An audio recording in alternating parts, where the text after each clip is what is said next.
Hello everyone, I am the narrator and I'm here to help you today. Before we start, click the like button and subscribe to the channel. Now let's begin, get comfortable and relax. The first time the car passed me, I barely noticed it. The second time, I felt a twinge of unease. By the fifth time, my heart was pounding so hard I could barely hear the sound of my own ragged breathing. As I sat there in my broken down sedan on that pitch black stretch of highway, I realized with growing horror that I wasn't just stranded, I was being hunted. My name's Alex, and until that night I'd never given much thought to how vulnerable we all are out there on the open road. I was driving back from a business conference in Phoenix, taking the long way home to Los Angeles to enjoy some solitude after days of networking and forced small talk. It was just past midnight and I was the only car on that lonely stretch of Highway 60 cutting through the Arizona desert. I remember thinking how beautiful the night was. The sky was a tapestry of stars unobscured by city lights, and a full moon bathed the desert landscape in an ethereal glow. The radio was playing some old Eagle song, and I was tapping my fingers on the steering wheel, feeling more relaxed than I had in months. That's when my car started to sputter. At first I thought I just hit a rough patch of road, but then the engine coughed. The lights on my dashboard started flashing and I felt the car losing power. I managed to guide it onto the shoulder before it died completely. The sudden silence almost deafening after the noise of the engine and radio. "No, no, no," I muttered, turning the key in the ignition. Nothing. Not even a click. I pulled out my phone already, knowing what I'd see. No signal, of course. For a moment, I just sat there trying to decide what to do. I had some water and snacks in the car, but no flashlight, no flares. I knew there was a town about 30 miles ahead, but in this darkness, walking seemed like a bad idea.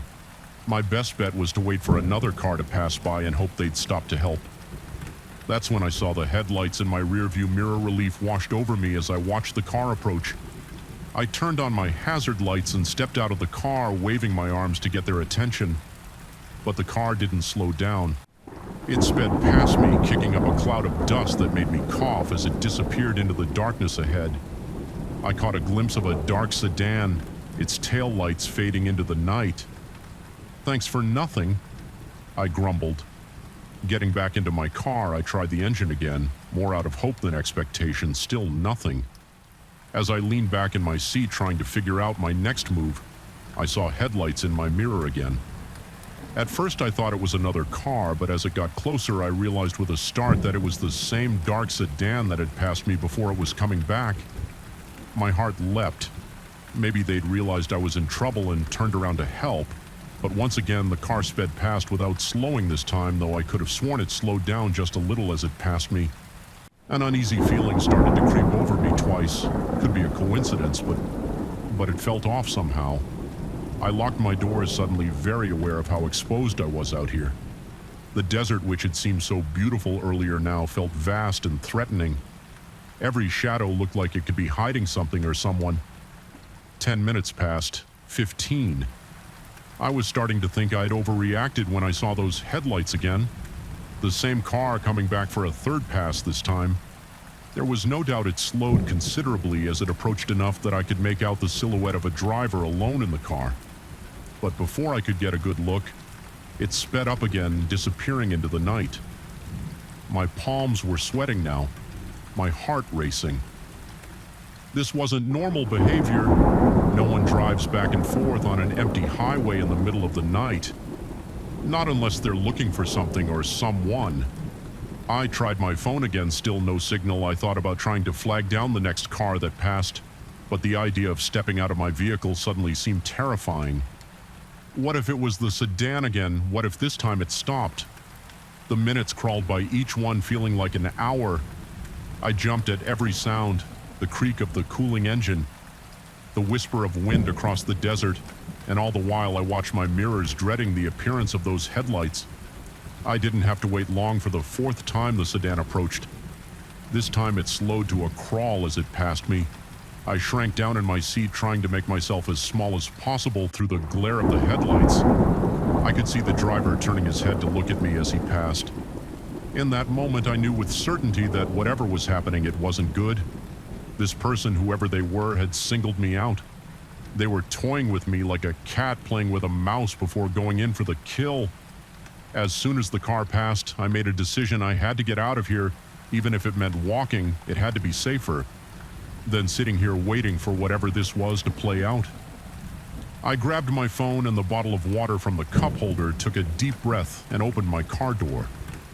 The desert night was cool on my skin, the silence absolute. I started walking, keeping to the shoulder of the road, my eyes darting from the path ahead to the road behind me. I'd made it maybe half a mile when I saw the headlights again. My stomach dropped. It was coming back faster this time. I looked around frantically for somewhere to hide, but there was nothing. Just flat desert stretching out on either side of the highway. The car was getting closer in a panic. I threw myself down on the side of the road, pressing my body into a shallow ditch. I held my breath as the sedan approached, praying it would pass by, but it didn't. I heard the crunch of tires on gravel as it pulled onto the shoulder right next to where I was hiding. The engine idled for a moment, then cut off a car door, opened and closed. Footsteps coming closer, I squeezed my eyes shut, my whole body trembling. This was it.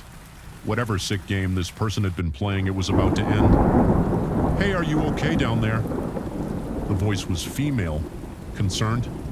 Not at all what I was expecting. I opened my eyes to see a middle-aged woman peering down at me, a flashlight in her hand. What? I stammered to, shocked to form a coherent sentence. "I saw your car back there," she said, offering me a hand. "I'm with Highway Patrol. We got a call about a broken-down vehicle, but it took me a while to find you. Are you hurt?" As she helped me up, I saw her car properly for the first time. It wasn't a dark sedan at all, but a Highway Patrol SUV in my panic. I'd mistaken the light bar on top for an ordinary car roof, but you kept driving past. I said, still trying to process what was happening. She nodded. "I was searching for you. Your car was empty, so I knew you must have started walking. I did a few passes to try to spot you on the road. The relief that washed over me was so intense it made my knees weak. I found myself laughing, the sound bordering on hysterical. The officer, Sarah, according to her name tag, was incredibly kind. She drove me back to my car, called a tow truck, and waited with me until it arrived. As we sat in her warm war SUV, she explained that this stretch of highway was notorious for breaking down cell signals. She'd seen plenty of panicked drivers over the years. "The desert at night can play tricks on your mind," she said gently. "Isolation, darkness, unfamiliar surroundings. It's a perfect recipe for fear." As I watched my car being loaded onto the tow truck, I felt a mix of embarrassment and lingering unease. I knew Sarah was right. I'd let my imagination run wild, turning an act of kindness into a nightmare scenario, but I couldn't shake the memory of that fear, the absolute certainty that I was in danger. It's been months since that night, and I still think about it. Often I've driven that stretch of highway several times since then, always in daylight, always with a full tank of gas and a charged phone. And each time I say a silent thank you to Sarah, the Highway Patrol officer who unknowingly saved me from my own fears. But sometimes on dark nights, when I'm driving alone, I still check my rearview mirror a little more often than necessary, because the truth is, you never know what's out there on those long, lonely roads. And sometimes the greatest danger isn't what's lurking in the shadows, it's the shadows our own minds create. The shovel struck something hard, sending a jolt up my arms. I paused, wiping sweat from my brow with a muddy hand. We'd been digging for hours, and the well was supposed to be nothing but dirt for at least another 10 feet. I called down to my son Jake, who was working beside me in the hole. "Hey, grab the flashlight, will you? I think we hit something." Little did I know that metallic clang would be the sound that changed everything I'd inherited this farm from my uncle.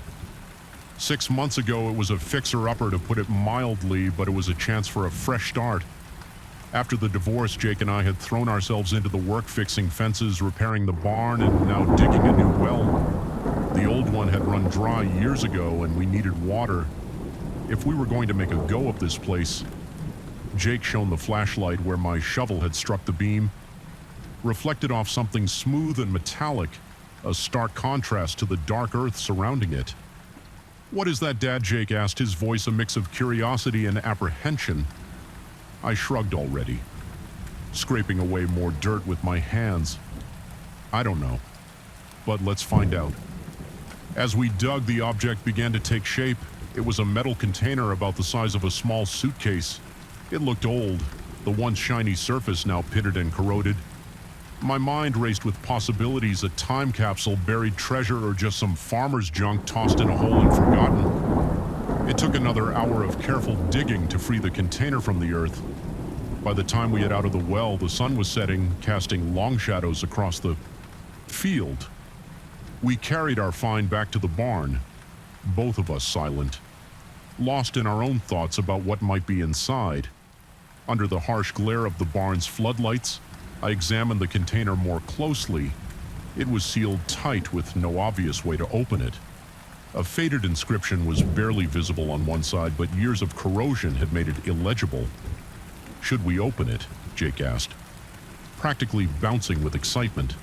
I hesitated. Part of me wanted to call the police or maybe a lawyer. What if this was evidence of something? But curiosity won out. "All right," I said. Reaching for a crowbar stand back, it took some effort, but finally the lid creaked open. The smell hit us. First musty and damp like an old cellar inside. Protected by layers of waxy paper was a stack of documents and photographs. I picked up the first photo, holding it under the light. It showed a young woman, maybe in her early 20s, smiling at the camera. The picture was old, probably from the 1960s, judging by her hairstyle and clothes. I turned it over. On the back in faded ink was written, "Sarah Milligan, 1964. Jake peered over my shoulder. Who's that? Dad?" I shook my head. "I don't know." But as I said it, a nagging feeling started in the pit of my stomach.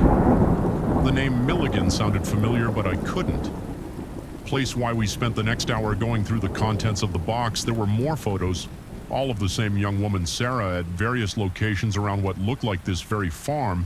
There were also letters, newspaper clippings, and a small leather-bound journal. As I flipped through the journal, a yellowed newspaper clipping fell out. The headline made my blood run cold. "Local woman still missing after 3 months." I read the article quickly, my heart pounding. Sarah Milligan had disappeared from her family's farm in the summer of 1964. Despite an extensive search, no trace of her was ever found. The article mentioned that Sarah's father, the owner of the farm, was the primary suspect but was never charged due to lack of evidence. Dad Jake's voice snapped me back to the present. "What's wrong?" I looked at my son, trying to keep my voice steady. "Jake, I think we just found evidence in a very old missing persons case." His eyes widened. "Really, like a real mystery?" I nodded my mind. Racing, "Yeah, bud, a real mystery." I started gathering up the documents, careful not to disturb them more than necessary. "We need to call the police." The next few hours were a blur.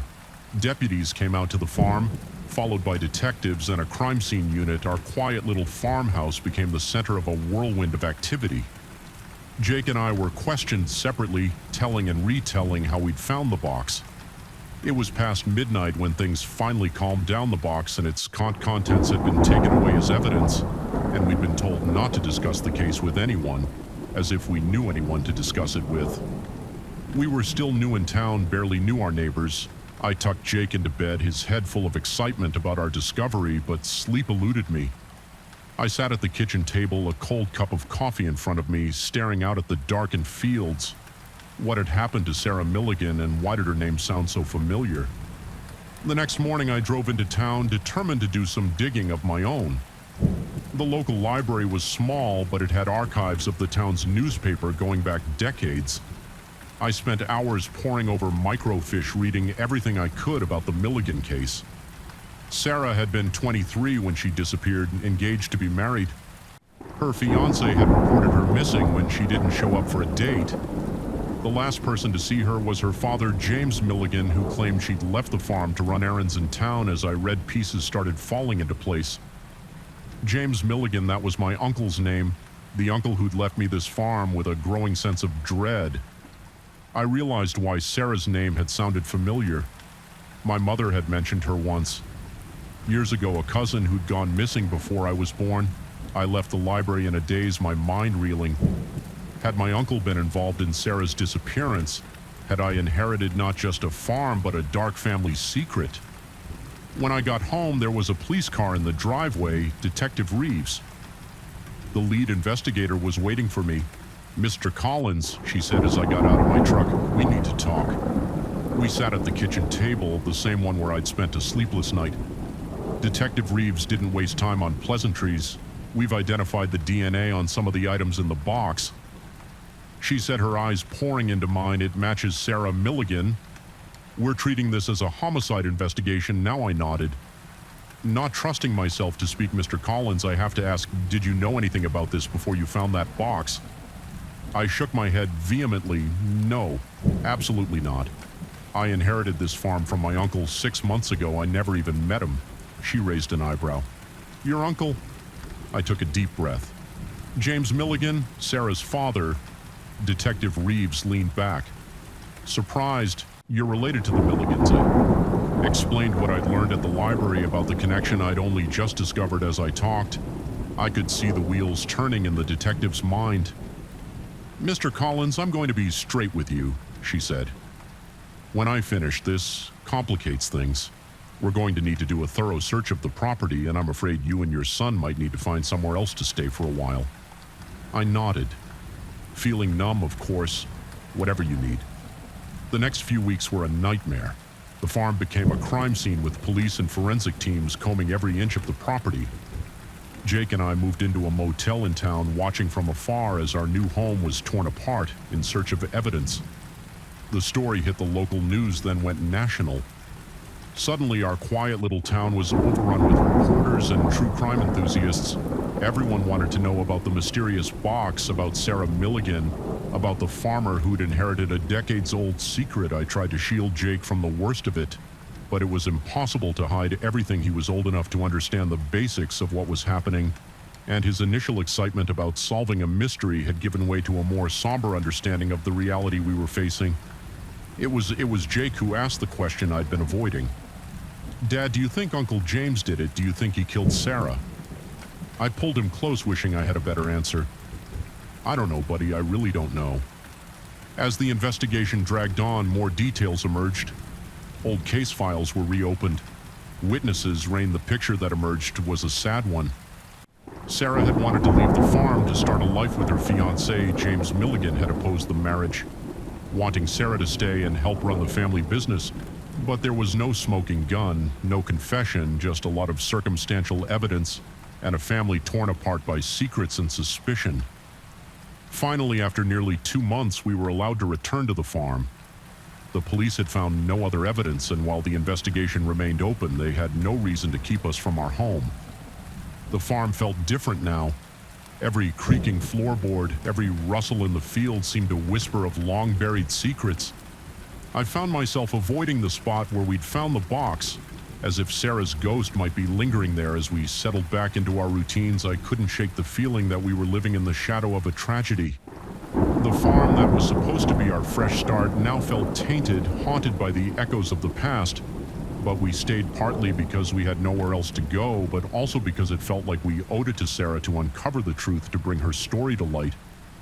After so many years of silence, I don't know if we'll ever know exactly what happened to Sarah Milligan, but I do know that her story and the secrets of this farm are now a part of our lives, and somehow we'll find a way to live with that, to honor her memory while building our own future on this land every time I pick up a shovel. Now I can't help but wonder what other secrets might be buried beneath our feet, and are some things better left undiscovered? The first time I saw the blue sedan, I thought nothing of it. By the third time, my palms were sweating on the steering wheel. By the fifth, I was fighting the urge to scream. What had started as a carefree road trip with my girlfriend had turned into a nightmare, with every mile bringing us closer to a confrontation I knew we couldn't avoid. As I checked the rearview mirror for the 800th time, seeing those now familiar headlights, I realized with chilling certainty that our past had caught up with us, and it was driving a blue sedan. My name's Alex, and until 3 days ago I thought I knew what fear was. I'd been scared before, who hasn't? But true terror, the kind that seeps into your bones and turns your world upside down. That was new, and it all started with a car that just wouldn't go away. Mia and I had been planning this cross-country road trip for months. Both of us were burned out from our jobs in New York and we needed a break. The plan was simple drive from New York to California, taking our time seeing the sights and reconnecting with each other away from the stress of the city. The first 2 days were perfect. We sang along to cheesy pop songs, ate too much junk food at roadside diners, and marveled at how big and beautiful the country really was. We were somewhere in the middle of Ohio when I first noticed the blue sedan. It was just a glimpse in my rearview mirror, a nondescript car, maybe a Toyota or Honda. A few cars behind us on the highway. I didn't think anything of it at the time. Why would I? It was just another car on a busy highway.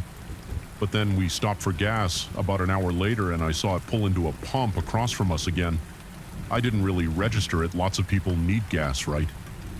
It wasn't until we stopped for lunch at a diner in the middle of nowhere, Indiana, that the first inkling of unease crept in as we were leaving. I saw that same blue car pull into the parking lot. The windows were tinted so I couldn't see the driver, but something about it made the hair on the back of my neck stand up. I mentioned it to Mia as we got back on the road. "Hey, does that blue car look family familiar to you?" She glanced back, then shrugged. "Maybe it's a pretty common car, though, probably just a coincidence." I tried to believe her, but I couldn't shake the feeling that something was off. I started paying more attention, watching for the car in my mirrors, and sure enough, it was always there. A few cars back, never getting too close, but never falling too far behind. By the time we crossed into Illinois, I was certain we were being followed. The blue sedan, F, was always there at every rest stop, every gas station, every time we pulled over to stretch our legs or take in a view. Mia could see how tense I was getting. "Alex, you're being paranoid," she said, but I could hear the note of uncertainty in her voice. Why would anyone be following us? I didn't have an answer for her. We were just a normal couple on a road trip who would want to follow us. But I couldn't deny what I was seeing as we approached Chicago. I made a decision: we're going to lose them. I told Mia, taking a sudden exit off the highway. "Alex, what are you doing?" Mia asked, gripping the dashboard as I made a sharp turn onto a side road. "Trust me," I said. My eyes flicking constantly to the rearview mirror. If they're really following us, we'll know for sure.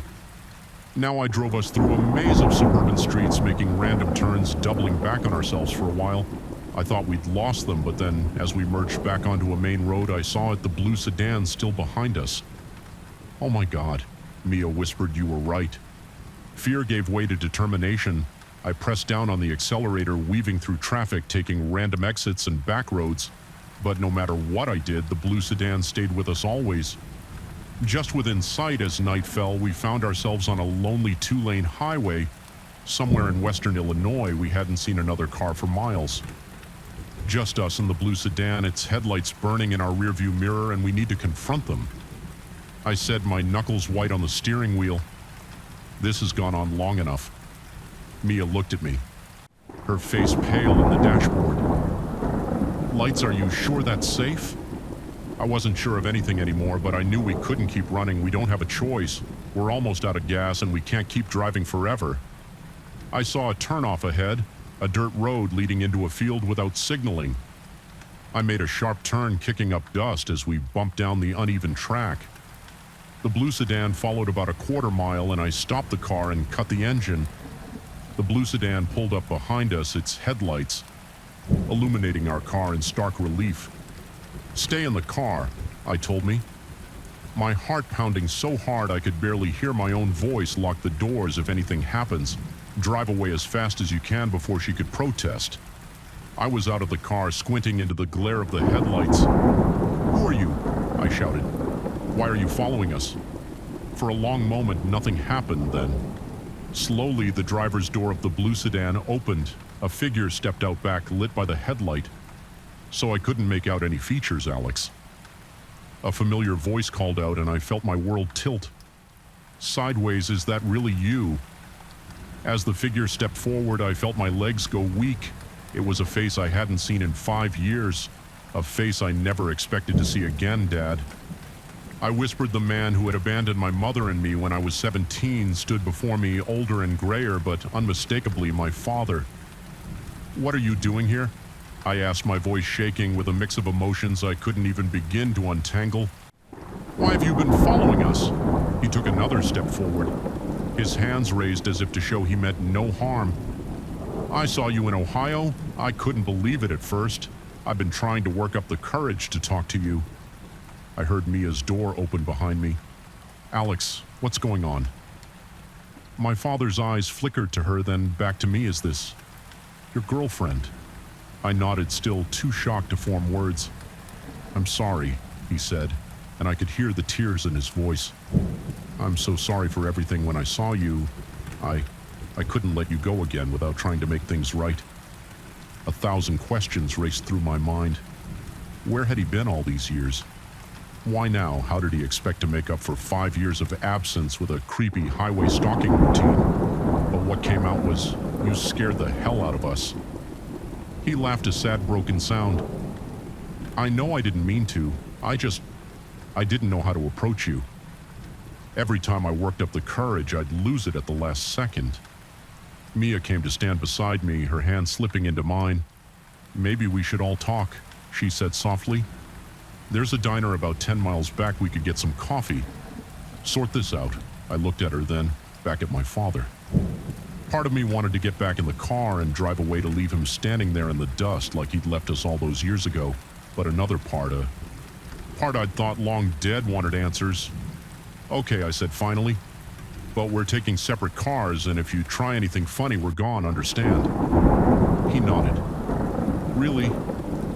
Leaf washing over his face. Of course, whatever you want. Alex, as we drove to the diner following the blue sedan. This time, Mia squeezed my hand. Are you okay? She asked. I shook my head. I don't know. I never thought I'd see him again. I don't know what to feel. She leaned over and kissed my cheek. Whatever happens, we'll face it together. That's what this trip was about, right? Face it. In things together. I managed a small smile. She was right. Of course, when we'd started this road trip, we talked about leaving our baggage behind, about making a fresh start. I never imagined that baggage would come find us on the highway as we pulled into the diner parking lot. I took a deep breath. I didn't know what would happen next, what explanations or excuses my father might offer. I didn't know if I could forgive him or if I even wanted to try, but I did know one thing. This road trip had taken an unexpected turn, leading us not just across the country, but into the tangled web of my past and whatever came next. Mia was right.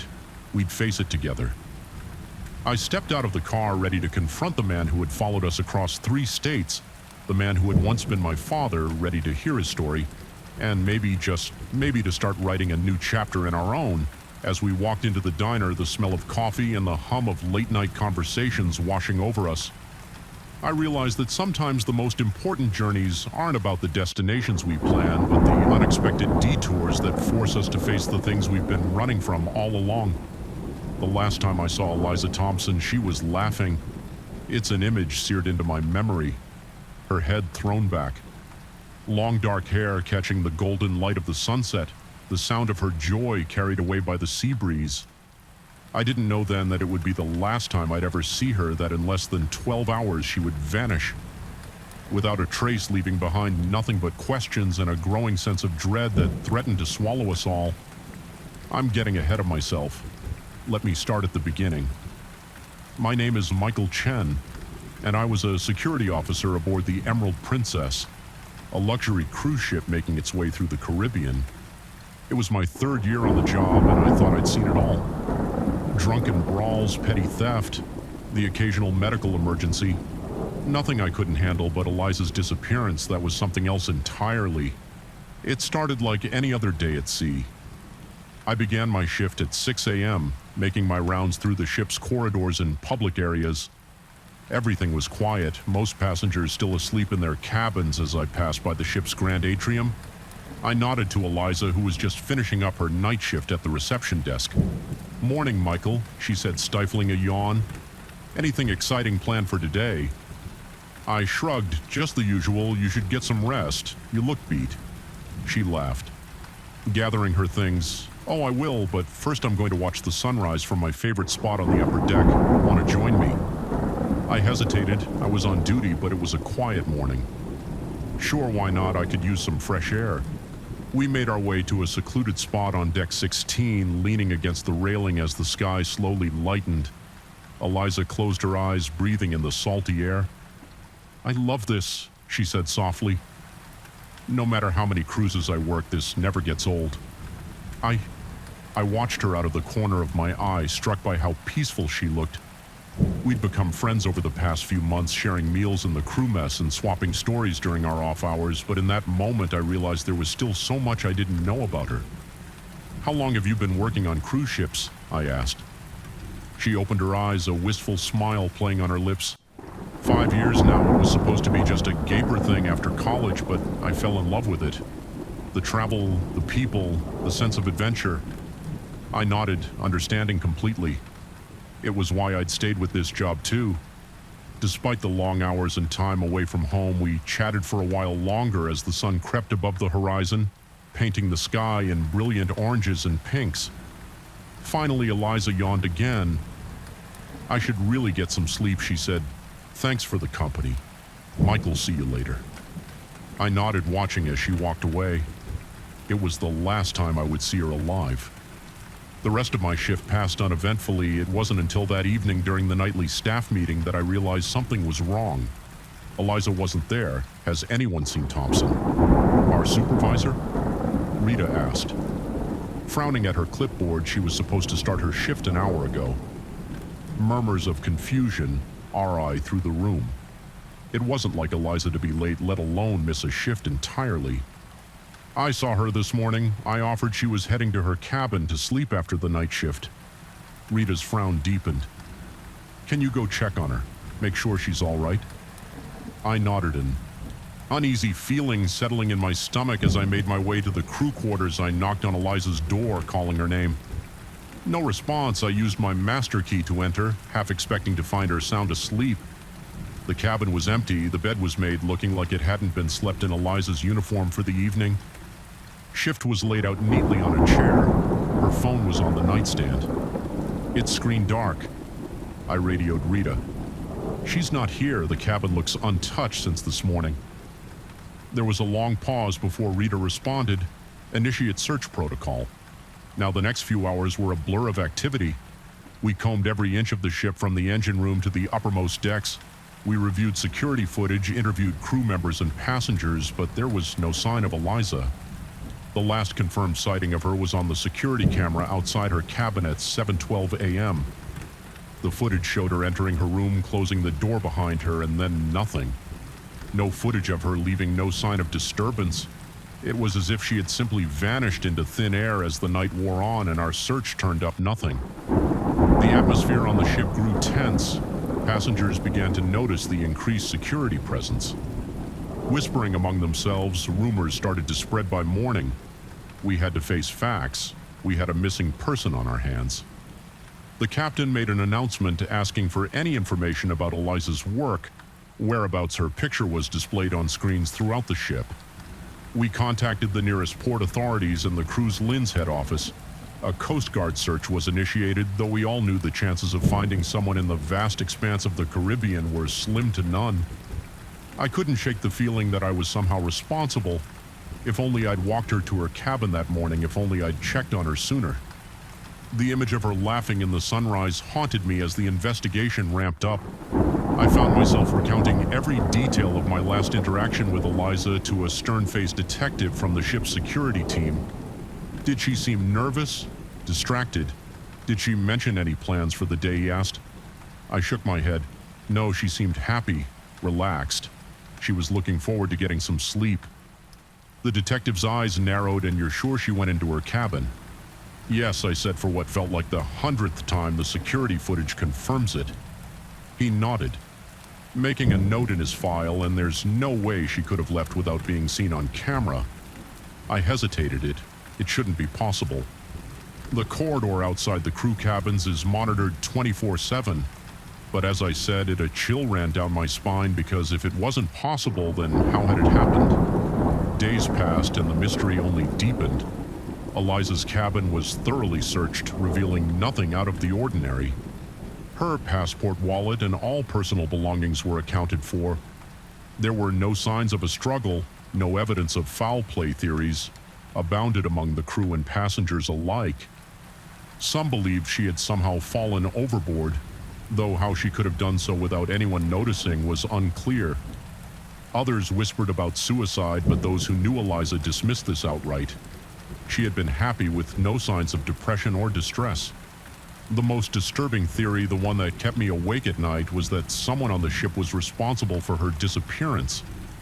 The thought that one of our passengers or crew members could be a killer walking among us was almost too horrifying to contemplate. As the days turned into weeks, the investigation hit dead end after dead end. The ship completed its scheduled cruise and returned to port, where more intensive forensic work could be done, but even with the full resources of law enforcement brought to bear. No new leads emerged. Eliza's family flew in their faces, drawn with worry and grief.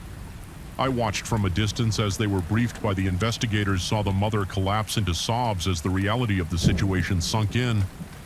I wanted to approach them to offer some words of comfort, but what could I possibly say in the end? The Emerald Princess set sail again, with a new crew member taking Eliza's place at the reception desk.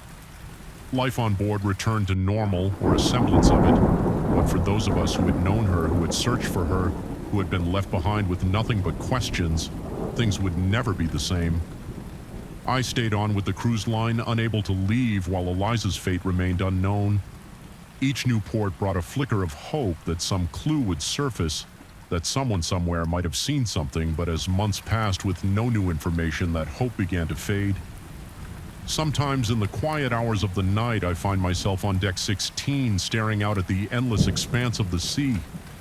I think about Eliza, about her laugh, about the way she loved watching the sunrise.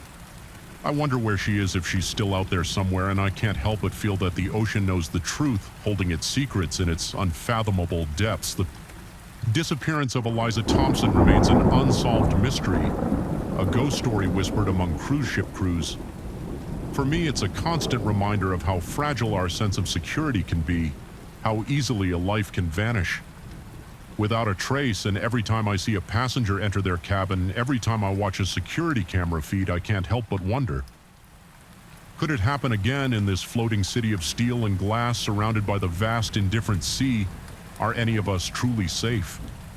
The Emerald Princess sails on, carrying its cargo of vacationers and secrets, and somewhere out, there perhaps Eliza is still laughing her voice, carried away by the endless ocean breeze. The first slash in the tent canvas was so perfect, so surgical, it almost looked deliberate. I traced my finger along the edge, feeling the frayed nylon threads. Whatever had done this wasn't just sharp, it was wickedly so. And as the fading daylight filtered through that precise cut casting, long shadows across the abandoned campsite, I couldn't shake the feeling that we'd stumbled into something far more sinister than a bear attack. My name's Alex, and I've been hiking the Appalachian Trail with my best friend Jam T for the past month. We're experienced backpackers used to the challenges of long-distance trekking, but nothing in our years of outdoor adventures could have prepared us for what we found in that secluded clearing. Deep in the heart of the Georgia wilderness, the day had started like any other on the trail we'd broken camp at dawn, hoping to cover a good 15 miles before nightfall. The weather was perfect, cool and crisp, with just enough breeze to keep the bugs at bay. We'd made good time, pausing only for a quick lunch and the occasional water break. It was late afternoon when Jamie spotted the first sign that something was off. "Hey Alex," he called, pointing to a tree just off the trail. "Check this out." I walked over, squinting at the trunk. There, carved deep into the bark, was a crude symbol, a circle with a jagged line through it. The cuts looked fresh, the exposed wood still oozing sap. "Weird," I muttered. "Never seen a trail marker like that before." Jamie shrugged. "Probably just some kid messing around." We pressed on, but I couldn't shake a growing sense of unease. The forest seemed quieter than usual, the usual chorus of birdsong and insect buzz oddly muted, and I could have sworn I caught glimpses of movement in my peripheral vision, always just out of sight. When I turned to look as the sun began to dip towards the horizon, we started looking for a suitable campsite. That's when we saw the clearing. It was perfect. a small level area nestled between two rocky outcroppings with a babbling stream nearby. But as we approached, we realized we weren't the first to discover this idyllic spot. The remains of a campsite lay before us, looking for all the world like its occupants had vanished in the middle of their stay. A tent stood in the center, its door flap open and swaying gently in the breeze. A small cooking pot sat on a makeshift fire pit. The ashes, long cold backpacks, and sleeping bags were scattered around as if their owners had fled in a hurry. Jamie and I exchanged glances. This wasn't normal. Even the messiest campers usually packed up before moving on. "Hello," Jamie called out. "Anyone here?" His voice echoed through the clearing, met only by the soft gurgle of the stream and the rustle of leaves overhead. We approached cautiously. That's when I noticed the first slash in the tent, and then another and another. The entire structure was riddled with them. Each cut precise and deliberate. What the hell, I breathed. Peering inside the ruined shelter, the interior was a mess. Sleeping bags were shredded clothes strewn about. A flashlight lay on its side, its beam creating eerie shadows as it illuminated a small notebook. I picked it up, flipping it open to the last entry. The handwriting was shaky, almost frantic. "Day 3, it's still out there. We can hear it moving around the camp at night. The others think I'm crazy, but I know what I saw. It's not a bear. It's not anything natural. God help us if it gets in." I showed the notebook to Jamie, watching as the color drained from his face. "We should go," he said, his voice barely above a whisper now. But as I turned to leave, something caught my eye. There, half hidden beneath a torn sleeping bag, was a camera. My hands shook as I picked it up, praying the battery wasn't dead. It wasn't. The screen flickered to life, showing the last image taken. My heart nearly stopped. The photo was dark, clearly taken at night, but there, just at the edge of the frame, illuminated by the flash, was something, a shape that was almost human, but not quite long, spindly limbs, a face that was more shadow than substance, and eyes that reflected the camera's flash like a cat's, but far larger. I dropped the camera, stumbling backwards. "We need to leave now." But as I turned, I realized with horror that the sun had nearly set. The forest around us was deepening into twilight shadows, lengthening and merging into an impenetrable gloom. Jimmy was already gathering his pack. "We can make it back to the trail if we hurry," he said, his voice tense. "We'll hike through the night if we have to." I nodded, snatching up my own backpack, but as I turned to go, a glint of metal caught my eye. There, half buried in the soft earth near the fire pit, was a small silver locket. Without thinking, I scooped it up and shoved it in my pocket. We set off at a brisk pace, trying to retrace our steps in the fading light. But nothing looked familiar. The trees seemed to press in closer, their branches reaching out like gnarled fingers. More than once, I could have sworn I heard something moving in the underbrush, always just out of sight. "Do you remember that weird symbol we saw earlier?" Jamie panted at as we pushed through a particularly dense thicket. "I think I see another one." He was right there, carved into a massive oak. Was the same circle and line symbol we'd spotted before, but this one looked older. The edges of the carving weathered and moss-grown. "It's probably just a coincidence," I said, not believing my own words. "Come on, we need to keep moving." But as we pressed on, more symbols appeared. Some were fresh, others ancient. They seemed to be guiding us, though, to what I couldn't say. The darkness was nearly complete now, our headlamps creating small islands of light and a sea of blackness. The forest had gone completely silent, save for the crunch of our boots on fallen leaves and the increasingly ragged sound of our breathing. That's when we heard it, a low, guttural sound, somewhere between a growl and a moan. It seemed to come from everywhere and nowhere. At once, Jimmy froze.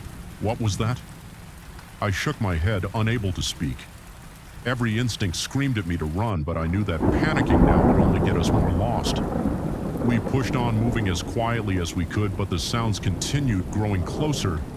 Branches snapped behind us, something rustled in the canopy overhead, and then just ahead I saw a flicker of movement, a shape tall and impossible. Thin, slipped between two trees. In the brief flash of my headlamp, I caught a glimpse of pale, elongated limbs and a face that was little more than a dark void. with pinpricks of reflected light where I should be run. I yelled, all thought of stealth forgotten.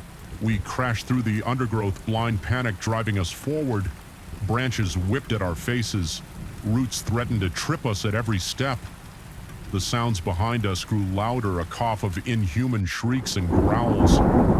I don't know how long we ran, it could have been minutes or hours, but suddenly, miraculously, we burst out onto a wide gravel road. A park ranger station stood just ahead, its windows glowing with welcoming light. We staggered towards it, gasping for breath as we reached the door. I chanced to look back at the forest. We just escaped. There at the edge of the trees stood a figure, tall, impossibly thin, with limbs that seemed too long for its body. It raised a hand more claw than human appendage, and for a moment I thought it would pursue us into the light, but then it turned, melting back into the shadows of the forest. In seconds it was gone, leaving no trace of its presence. The rangers were skeptical of our stories. Of course, they attributed our experience to exhaustion, dehydration, and an overactive imagination. But they did send out a search party to investigate the abandoned campsite. They found nothing. No slash tent, no scattered gear, not even a trace of a campfire. It was as if the entire scene had vanished into thin air in the days that followed. As Jamie and I recovered in a nearby town, I thought often of that silver locket I'd pocketed in my panic when I finally worked up the courage to open it. I found a small photo inside a smiling family: mother, father, 2 kids posed in front of a familiar-looking clearing. I never reported finding the locket. Some part of me knew that doing so would only lead to more questions. Questions I wasn't sure I wanted answered. Jimmy and I never finished our hike by unspoken agreement. We packed up and headed home, our adventure on the Appalachian Trail. Cut short, we don't talk much about what happened in those woods. But sometimes on dark nights when the wind whispers through the trees, I find myself thinking about that abandoned campsite, about the thing we saw in the forest, and I wonder with a chill that goes bone deep if somewhere out there in the deepest, darkest parts of the wilderness, it's thinking about us too. The scream that tore through the cab of my truck that night wasn't human. It couldn't have been. No person could make a sound like that, raw, primal, and filled with a terror so deep it made my blood run cold. But it came from the man sitting next to me, the hitchhiker I'd picked up just an hour before.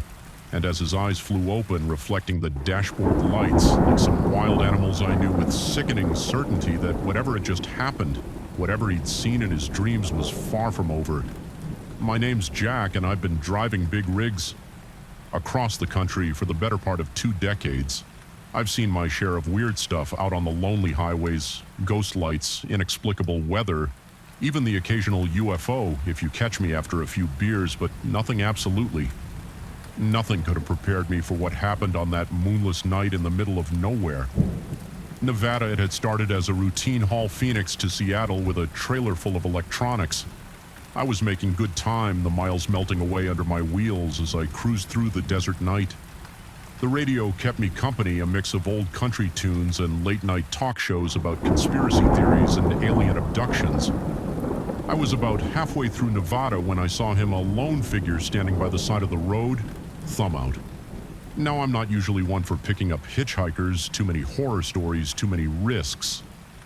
But something about this guy made me slow down. Maybe it was the lost look in his eyes, or the way he hugged himself against the chill desert wind. Whatever it was, before I knew it, I was pulling over. Where you headed? I called out as he approached. Anywhere but here, he replied, his voice barely above a whisper. I should have driven off right then, but instead I found myself saying, "Hop in. I'm going to Seattle if that works for you."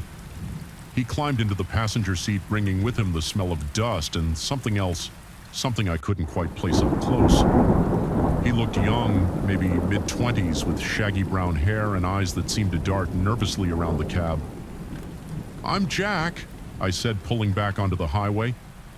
"Mike," he replied, not meeting my gaze. "Thanks for the ride." We drove in silence for a while, the only sound the rumble of the engine and the whisper of tires on asphalt. I tried to make conversation a few times, but Mike's responses were monosyllabic at best. Eventually, I gave up, focusing on the road ahead. It was about an hour later when I noticed Mike had fallen asleep, his head Leaning against the window, I turned the radio down a notch, not wanting to disturb him. That's when things started to get weird. It began with a twitch, just a small movement of his hand. Then his breathing changed, becoming rapid and shallow. His eyes started moving frantically, behind closed lids and like he was in the depths of some intense dream.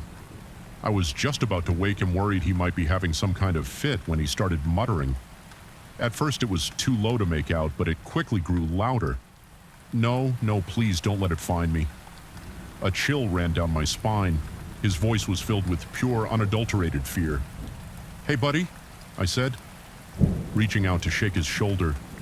"Wake up, you're having a nightmare." But he didn't wake. Instead, his muttering grew more frantic, his body starting to thrash in the seat. "It's coming. Oh God, it's coming. Can't you see it? Can't you see its eyes?" And that's when he let out that scream. The one that made me nearly drive off the road. His eyes flew open, wild and unfocused, reflecting the green glow of the dashboard. Like some nocturnal animal, I managed to pull over my heart, pounding in my chest.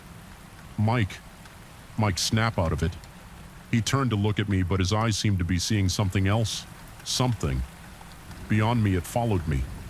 He whispered, his voice hoarse from screaming. "Oh God, Jack, it followed me into the truck." I felt the hairs on the back of my neck stand up. "What followed you, Mike?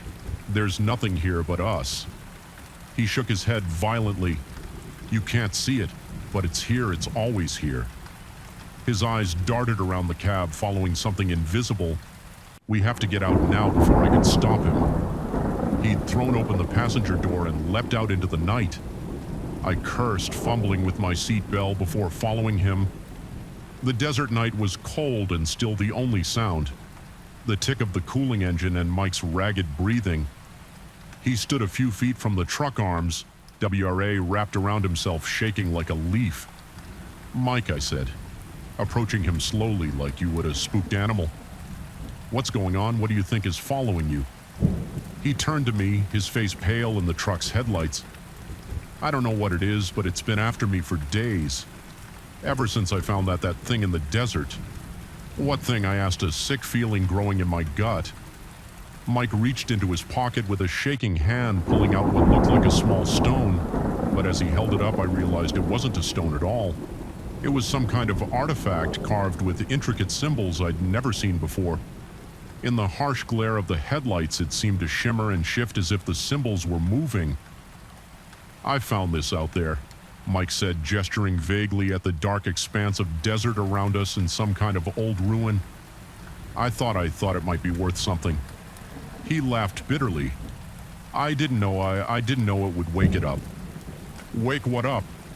I asked, though. I wasn't sure I wanted to know the answer. Mike's eyes met mine, filled with a terror that made my blood run cold. The thing that lives in the spaces between the thing that hunts in dreams. It wants this back. He held up the artifact, and it wants me for taking it. I wanted to tell him he was crazy, that he just had a nightmare, that there was no monster hunting him. But the conviction in his voice, the raw fear in his eyes, it was impossible to dismiss. "Okay," I said, trying to keep my voice calm. "Okay, so why don't we just give it back, throw that thing away and be done with it?" Mike shook his head frantically. "I've tried, it doesn't work like that. It's like it's attached to me now. The only way to get rid of it is to pass it on to someone else to make them take it." A chill ran down my spine as I realized what he was saying. "That's why you were hitchhiking. You were trying to give it to someone else."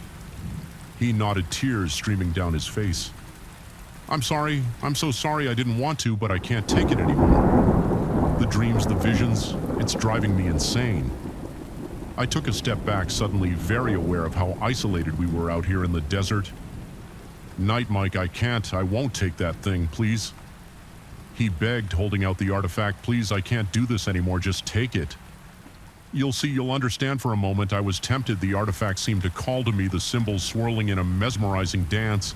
But then I shook my head, snapping out of it. "No," I said firmly. "I won't do it, Mike, but I'll help you. We'll figure this out together."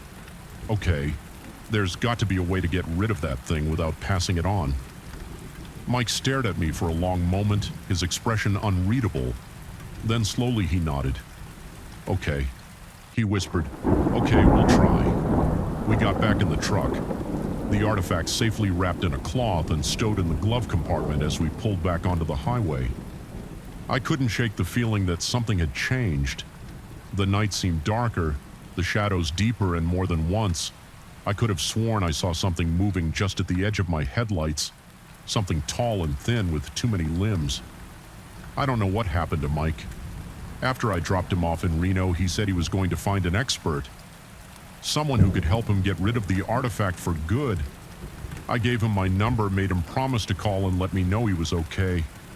It's been 3 months and I haven't heard from him sometimes. On long night drives through the desert, I find myself scanning the side of the road, half expecting to see him standing there, thumb out, and sometimes in the moments between sleeping and waking, I see shapes in the shadows of my room, tall, twisted shapes with too many eyes. I tell myself it's just my imagination, just the lingering effects of that strange night. But deep down, I know the truth. Whatever was hunting Mike that night, whatever lived in his dreams, it's out there still waiting, watching. And sometimes when the night is darkest and the road stretches endlessly before me, I can't shake the feeling that it's watching me too. The leather-bound journal fell open in my hands, its yellowed pages releasing a musty cloud of dust and decay. At first I thought it was just another relic of the farm's long history, maybe a record of crop yields or livestock lineages, but as my eyes skimmed a faded, spidery handwriting, my heart began to race. This was no ordinary farm ledger. The words human subject and genetic manipulation leapt out at me, and I realized with growing horror that I'd stumbled upon something far darker than I could have imagined. Little did I know this discovery would plunge me into a nightmare that would make me question everything I thought I knew about the quiet rural world around me. My name's Sam, and I'd only been working at Willow Creek Farm for about a month when I found the journal fresh out of college with an agriculture degree and dreams of someday owning my own farm. I jumped at the chance to work as a farmhand for old Mr. Harrison. The pay wasn't great, but the experience was invaluable, and there was something charming about the sprawling, slightly run-down property with its weathered barns and endless fields. Mr. Harrison was a quiet man, gruff but fair. He lived alone in the big farmhouse. His wife long dead, and his children moved away to the city. He didn't talk much about the farm's history, just gave me my daily tasks and left me to it. I spent my days mending fences, tending to the small herd of cattle, and helping to plant and harvest the crops. It was a hot, sticky afternoon in late July when Mr. Harrison asked me to clear out one of the old barns, been meaning to do it for years. He'd grumbled, "Might as well put you to use on it. Just pile up anything that looks worth keeping, haul the rest to the burn pile." The barn was a cavernous structure, its interior dim and cool compared to the sweltering heat outside dust. Mows danced in the shafts of sunlight that streamed through gaps in the weathered boards. The air was thick with the smell of old hay and something else, something chemical that I couldn't quite place. I started in one corner, sorting through piles of rusted farm equipment, moldering sacks of feed and broken furniture. It was monotonous. Work! And my mind wandered as I hauled item after item to the growing pile outside.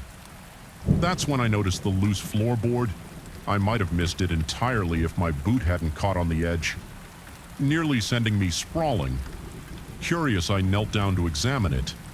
The board shifted easily under my hands, and as I lifted it, I saw a small space underneath, just big enough to hide something. The journal was wrapped in oilcloth, surprisingly well preserved considering its hiding place. I pulled it out, glancing over my shoulder guiltily, though I knew Mr. Harrison was off in the fields. It felt invasive, reading someone else's private thoughts. But my curiosity got the better of me. As I began to read, that curiosity quickly turned to confusion, then to horror. The journal belonged to a Dr. Elliot Harrison, dated 1954. Mr. Harrison's father, I realized, but this was no ordinary farmer. The pages detailed complex scientific experiments far beyond anything I'd learned in my agriculture courses. Dr. Harrison wrote about his attempts to create hardier, more productive livestock through genetic manipulation. But it wasn't just animals he was experimenting on. There were detailed notes about human subjects. vague references to volunteers from the local asylum. My hands shook as I turned the pages.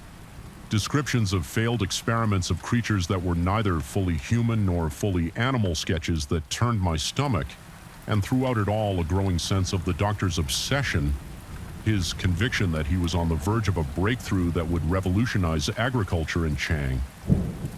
The world the final entry dated. 1963 was different. The handwriting was shaky, almost frantic. It's done, the experiment was a success, but at what cost? They're out there now. Hiding in the woods and the fields, I can hear them at night, scratching at the walls. God, forgive me for what I've created. I snapped the journal, shut my heart pounding. This had to be some kind of sick joke, right? Or maybe the ramblings of a madman. There was no way any of this could be real. But even as I tried to rationalize it, memories of odd occurrences around the farm began to surface. The strange noises I'd heard at night dismissed as wildlife. The areas of the property Mr. Harrison had warned me to avoid, the way the cattle sometimes seemed spooked by something I couldn't see. I shoved the journal back into its hiding place, my mind reeling. I needed to get out of this barn to get some fresh air and clear my head as I stepped outside, blinking in the harsh sunlight. I nearly ran into Mr. Harrison making progress. He asked, eyeing the pile of junk I'd accumulated. I nodded, not trusting myself to speak. Did he know about the journal, about what his father had done? Mr. Harrison's eyes narrowed slightly as if sensing my unease. "Everything all right, Sam? You look like you've seen a ghost." "I'm fine," I managed to say, just, "It's hot in there. Needed some air." He nodded slowly. "Well, don't work too hard. Come on up to the house when you're done. I'll fix us some dinner." I watched him walk away, trying to reconcile the kind. If gruff old man I knew with the dark history I just uncovered, was he continuing his father's work? Or was he just as much a victim of it as anyone else that night? As I lay in bed in the small apartment above the garage that Mr. Harrison had given me, I couldn't sleep. Every creak of the old building, every rustle from the fields outside set my nerves on edge. I kept thinking about the journal, about the creatures Dr. Harrison had written about. Were they still out there after all these years? A sudden noise outside my window made me bolt upright. It was a strange guttural sound, unlike anything I'd ever heard before. My heart pounding, I crept to the window and peered out into the darkness. At first I saw nothing, but then movement caught my eye. Something was moving in the field. Beyond the barn, something large and definitely not a cow. Its movements were jerky, unnatural, and then it turned, and I caught a glimpse of its face in the moonlight.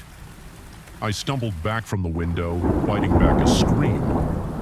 What I'd seen, it wasn't human, but it wasn't fully animal either.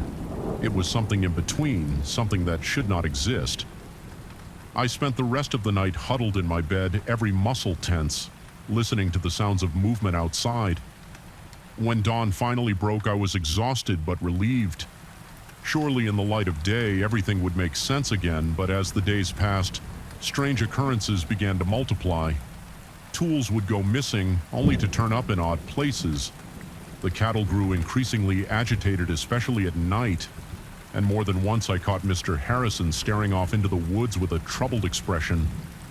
I thought about leaving, about packing up my things and getting as far away from Willow Creek Farm as I could, but something held me back. Curiosity maybe, or a sense of responsibility. Whatever Dr. Harrison had done, whatever he'd created, it was still out there, and maybe there was something I could do. Staggering tracks of someone injured or disoriented, I radioed in my situation and began to follow the prints. The field was mostly bare scrub brush and hard-packed earth. Easy to see the trail in the beam of my flashlight. I expected to find the driver relieving themselves behind a bush, or maybe having wandered off in confusion. Instead, I found nothing. The footprints stopped abruptly about 50 yards into the field. One moment they were there, clear as day, and the next, nothing, just undisturbed earth stretching out into the darkness.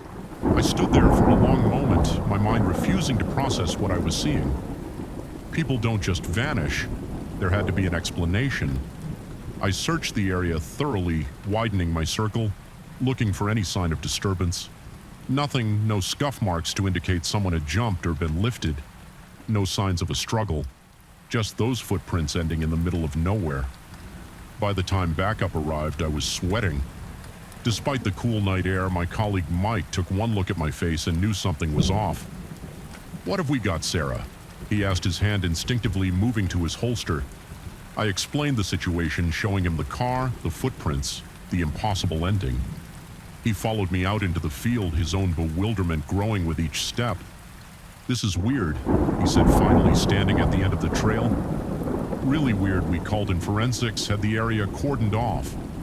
The next few hours were a blur of activity, photographing the scene, taking casts of the footprints, searching the vehicle.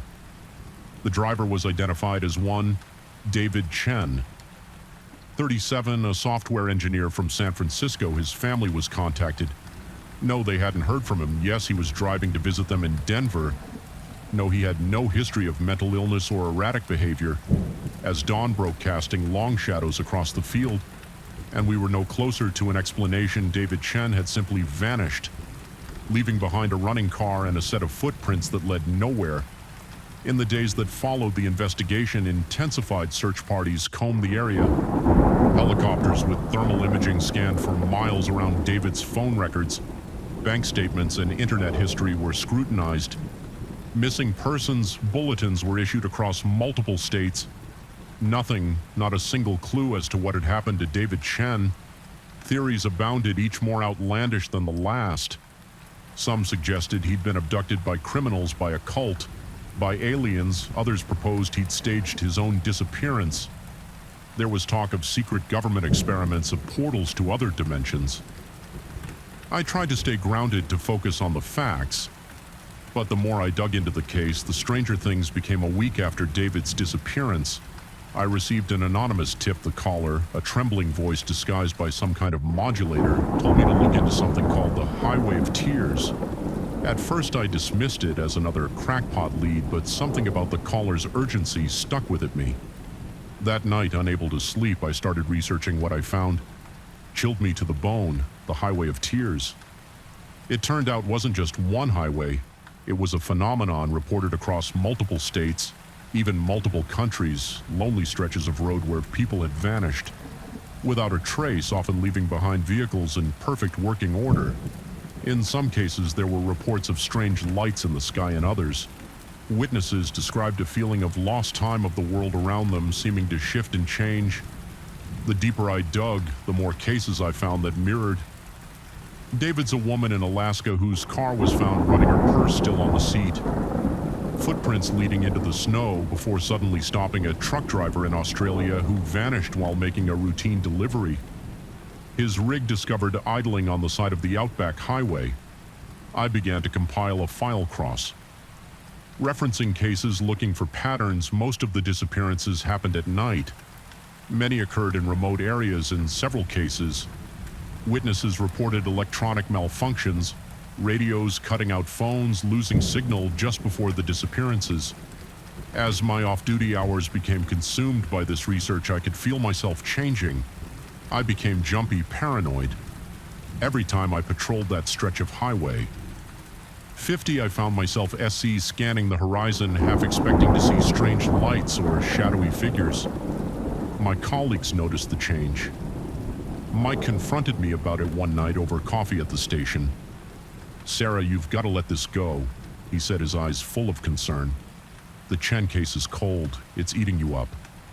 I wanted to tell him everything about the Highway of Tears, about the patterns I discovered, but I knew how it would sound. I'd be taken off active duty, sent to Pyle, so I nodded. Promised to take some time off to get my head straight, but I couldn't let it go. The next night, I found myself back on Highway 50 off duty. My personal vehicle loaded with cameras and scanning equipment I'd borrowed from a friend in the UFO watching community. I don't know what I expected to find. Proof, maybe something to make sense of the senseless. To explain the inexplicable, what I got was something else entirely. It was just after midnight when my radio started to crackle with static. At first I thought nothing of it. Reception was spotty out here at the best of times, but then I noticed the lights on my dashboard flickering. My headlights dimmed, then brightened, then dimmed again. heart pounding. I pulled over to the side of the road. This was it. The electronic interference reported in other cases. I grabbed my camera, ready to document whatever came next. That's when I saw it.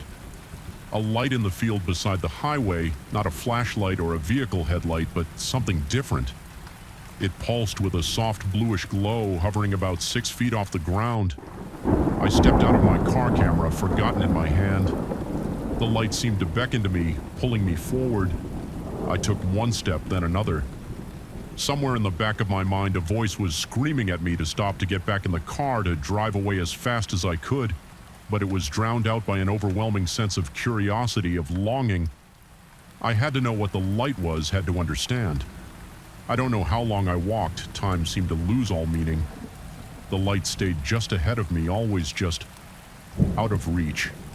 I was vaguely aware of my feet moving up the brush, scraping against my legs, and then suddenly the light was gone. I blinked, disoriented, the spell broken. I found myself standing in the middle of the field. No idea how far I'd come. I turned back toward the highway, expecting to see my car's headlights. There was nothing. No car, no highway, just empty desert, stretching out in all directions, silvered by the light of a moon I didn't remember seeing earlier. Panic set in. I spun around trying to get my bearings. That's when I saw them, footprints in the dirt, my footprints leading to where I stood, and beyond them, another set of prints, familiar prints that I'd seen once before, ending abruptly in the middle of nowhere. I stood there, my mind reeling as the full weight of my situation crashed down upon me. I understood now I was no longer the investigator. I had become part of the mystery as the first light of dawn began to creep across the horizon. I made a decision I would follow those footprints. David Chen's footprints. Whatever had happened to him, whatever lay beyond that impossible ending, I would find out. I took a deep breath, steeling myself for whatever came next. Then I stepped forward, leaving my own trail of footprints in the desert sand. Somewhere out there in the vast emptiness of the Nevada desert, there's an abandoned car with its engine still running and a set of footprints leading nowhere. The highway of tears had claimed another victim, and I had become just another unsolved mystery on the loneliest road in America. The first footprint appeared like a phantom in the morning dew, its shape unmistakably human, yet far too large to belong to any of us. I stared at it, my coffee mug forgotten in my hand, as the rising sun cast long shadows across our ravaged campsite. Our food was strewn about, tents slashed, and an eerie silence hung in the air where birdsong should have been. But it was that single massive footprint that sent a chill down my spine. Whatever had visited us in the night was no ordinary animal, and I had a sickening feeling it wasn't done with us yet. My name is Alex, and this camping trip was supposed to be a chance for my family to reconnect, to escape the constant buzz of technology and remember what it was like to just be together. My wife Sarah, our 2 kids Lily and Max, and I had spent months planning this getaway to Blue Pine Campground, a remote site nestled deep in the mountains. We'd arrived late yesterday afternoon, the kids buzzing with excitement as we set up our tents and gathered wood for the fire.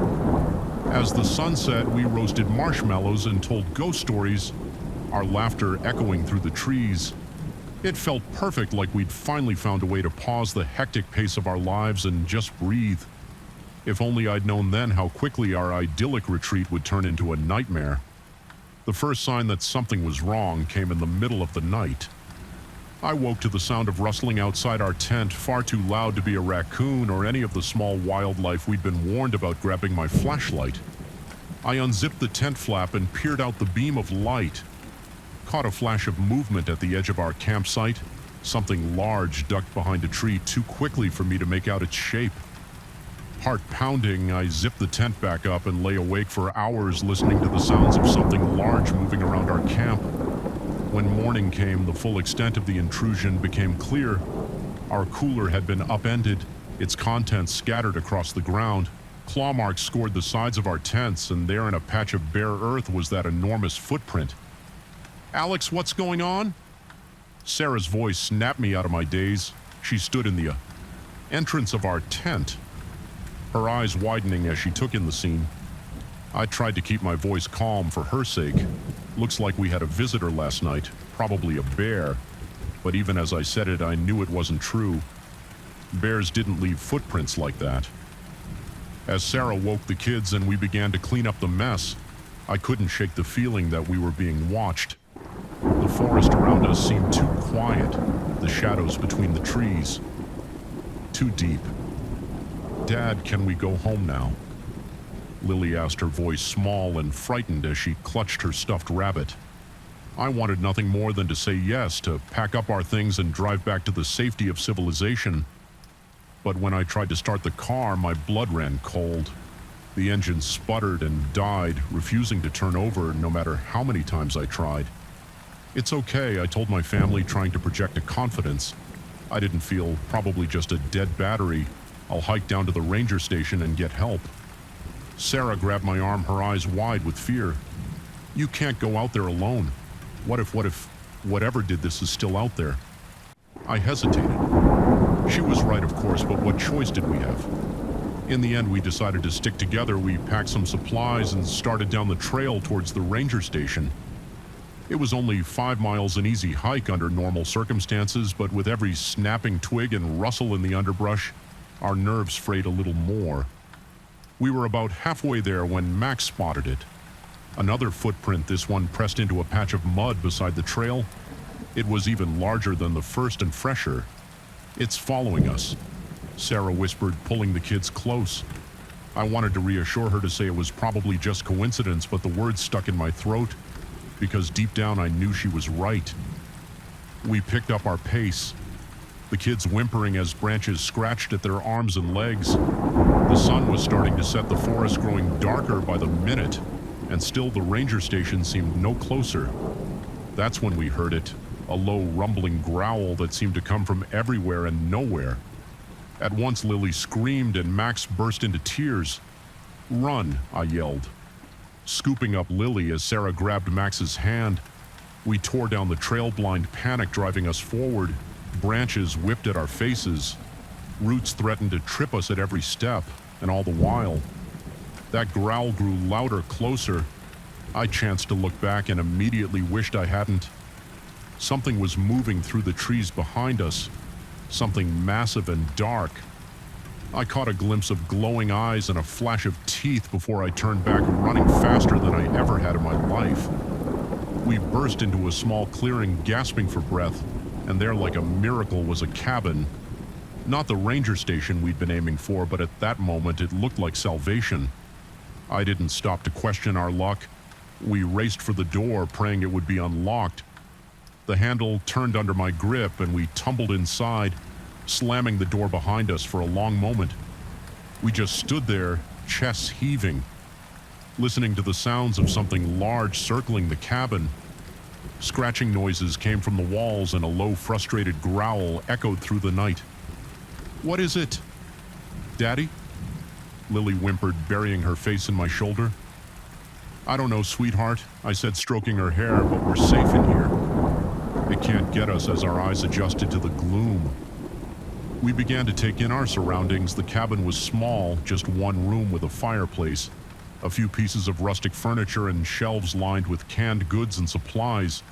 It looked like some kind of emergency shelter or hunting cabin.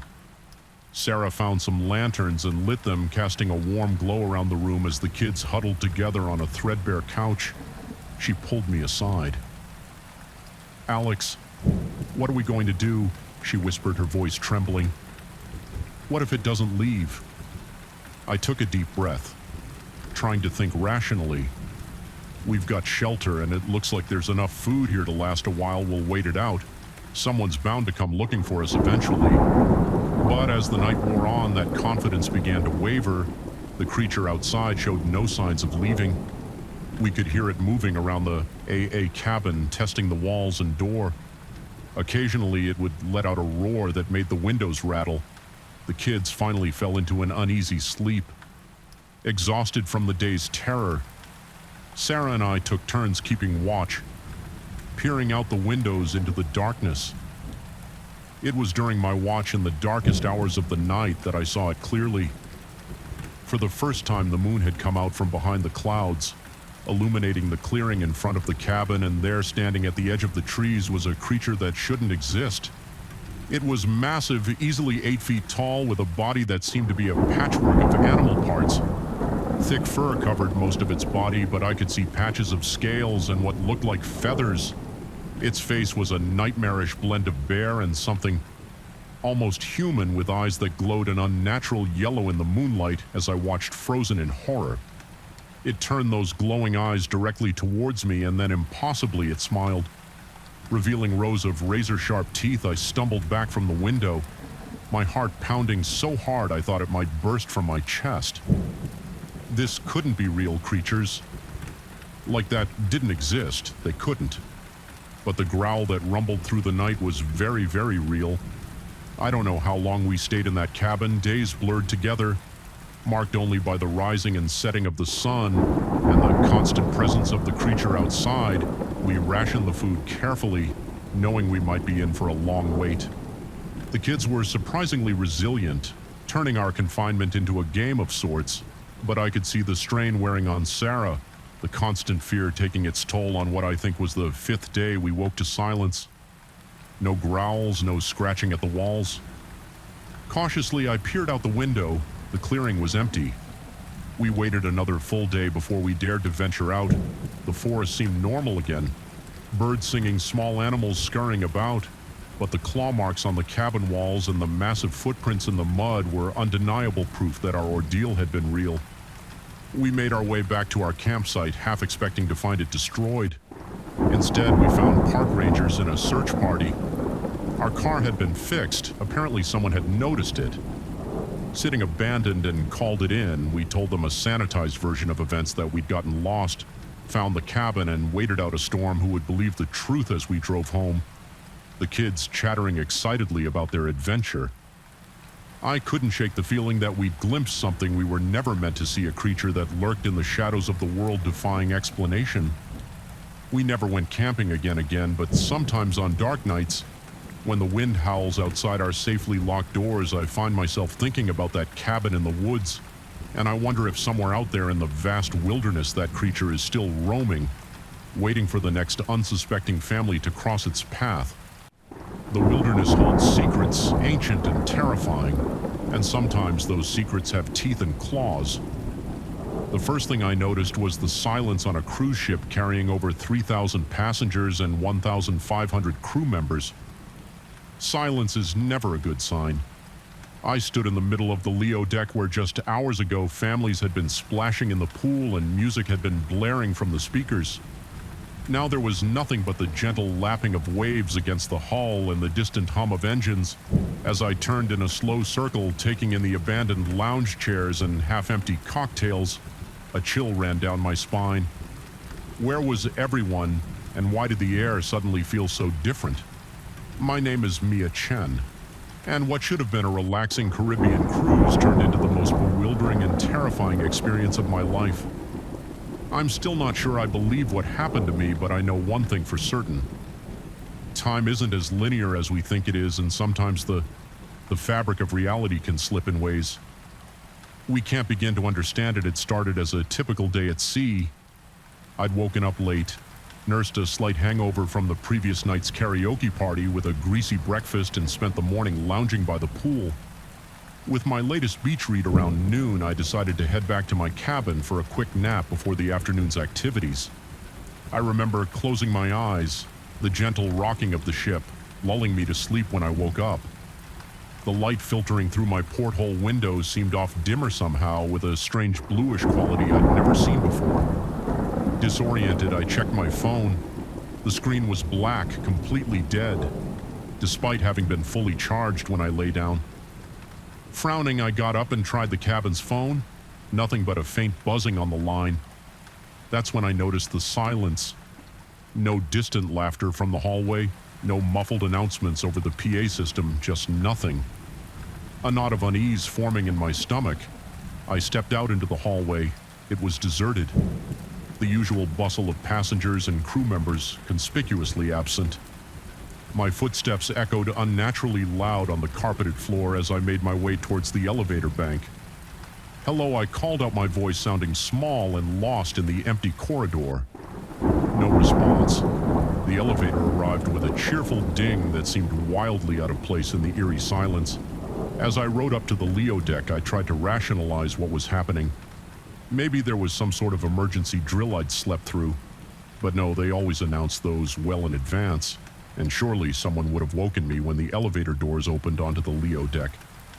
The full extent of the strangeness hit me. The massive open-air deck was completely deserted. Lounge chairs sat empty, some with towels and books still draped over them as if their occupants had just stepped away for a moment. The bars were unmanned rows of colorful cocktails abandoned on their counters. I walked slowly around the deck, my heart pounding. "Hello," I called again. Louder this time. "Is anyone here?" Only the sound of the waves answered me as I completed my circuit of the deck. I noticed something that made my blood run cold. The lifeboats were all still in place. If there had been some kind of emergency evacuation, surely they would have been launched. I spent the next few hours searching the ship deck by deck, my panic growing with each empty room and deserted corridor. I encountered the theater mid-setup for the evening show. The Chino slot machines blinking silently in the dim light. The main dining room table set for a dinner that would never be served. Everywhere I looked, I found signs of life. Interrupted half-eaten meals in the buffet, a load of laundry tumbling endlessly in a dryer in the otherwise empty laundromat. A child stuffed animal dropped in the middle of a hallway, but of the thousands of people who should have been on board, I found no trace as night fell, or what I assumed was night. Given the deepening of that strange bluish light, I made my way to the bridge, hoping against hope to find anyone who could explain what was happening. The bridge was as deserted as the rest of the ship, but at least here there were signs of life. Radar screens blinked, showing our position in the middle of the Caribbean Sea. Navigation systems hummed softly. The ship was still on course, its automated systems continuing their work. Even in the absence of human oversight, I slumped into the captain's chair, exhaustion and fear finally overtaking me. What had happened? Where was everyone, and more importantly, what was I going to do now as I sat there staring blankly at the array of instruments before me? Something caught my eye, the date display on one of the monitors. I blinked, sure I must be seeing things, but no. There it was in glowing green letters. August 13th, 2024, a week. Somehow, now impossibly a week had passed since I'd laid down for my nap. I laughed, then a high hysterical sound that echoed weirdly in the empty bridge. This couldn't be happening. People didn't just lose a week of time. Entire ships full of people didn't just vanish. And yet here I was the next few days, if they were indeed days. As time seemed to have lost all meaning, passed in a blur, I roamed the ship, leaving notes in every public space, begging for a response, for some sign that I wasn't alone. I tried every phone, every radio, every possible means of communication, but was met with nothing but static. I ate from the slowly rotting supplies in the ship's massive kitchens, slept fitfully in a different cabin each night, and tried to keep myself sane by talking out loud, narrating my actions as if I was the protagonist in some bizarre reality show on what I think was the fourth day of my solitude. I saw the lights at first. I thought I was hallucinating. My mind finally cracking under the strain of isolation, but no. There they were, distant pinpricks of light on the horizon growing larger by the minute. Hope surged through me, another ship, a rescue party. I raced to the bow, waving my arms and shouting, even though I knew they were still too far away to see or hear me. As the lights grew closer, I realized with a start that they weren't coming from the sea but from the sky. My elation turned to confusion, then to a kind of numb acceptance. Of course, why not after everything else? Why shouldn't there be strange lights in the sky? The lights descended slowly, hovering over the ship. They were beautiful, pulsing with colors. I had no names for casting shimmering reflections on the calm sea as I watched a beam of light shot down from the center of the formation, touching the deck just a few feet away from me. And then as suddenly as they had appeared, the lights vanished, and I was no longer alone. The deck was filled with people, passengers in swimsuits and sundresses, crew members in their crisp uniforms. They milled about in confusion, voices rising in a babble of questions and exclamations. What happened? Where did everyone go? Was I dreaming? I stood frozen, unable to comprehend what I was seeing. A man in a captain's uniform strode purposefully towards me, his face a mask of concern. "Miss, are you all right? You look pale." I opened my mouth, but no words came out. How could I possibly explain what had happened in the days that followed as the ship made its way back to port? A story was pieced together according to everyone else on board. No time had passed at all, one moment. They had been going about their day the next. They had found themselves standing on the deck disoriented and confused. Only I remembered the empty ship, the days of solitude, the strange lights. Only I had lived through that impossible week. The incident made headlines around the world. Cruise ship reappears after mysterious disappearance. Experts were consulted, theories were proposed and debunked. Some spoke of wormholes, others of alien abduction. A few fringe voices even suggested a mass hallucination or an elaborate hoax. As for me, I gave my statement to the authorities and then retreated from the public eye. How could I explain something I didn't understand myself? How could I describe the profound loneliness of those days on the empty ship, the bone-deep wrongness of a world? Slightly out of sync, I've never set foot on another cruise ship. The sight of the ocean fills me with a nameless dread, and sometimes in the deepest hours of the night, I wake up in a cold sweat, convinced that I'm back there alone on an empty ship, adrift in a sea of time.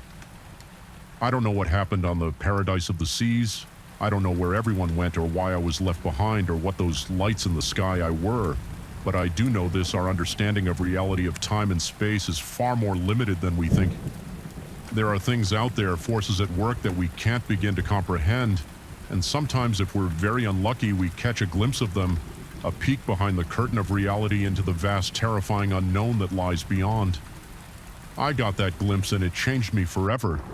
So the next time you're on a cruise, or any ship for that matter, and you feel a sudden chill or notice the quality of light change ever so slightly, or find yourself alone in a place that should be crowded, remember my story and hope with every fiber of your being that you don't slip through the cracks of time like I did.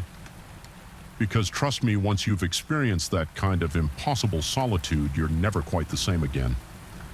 The scratching started on the first night, a faint, persistent sound that could have been tree branches against the cabin's wooden walls. If not for the absolute stillness of the air outside, I lay awake.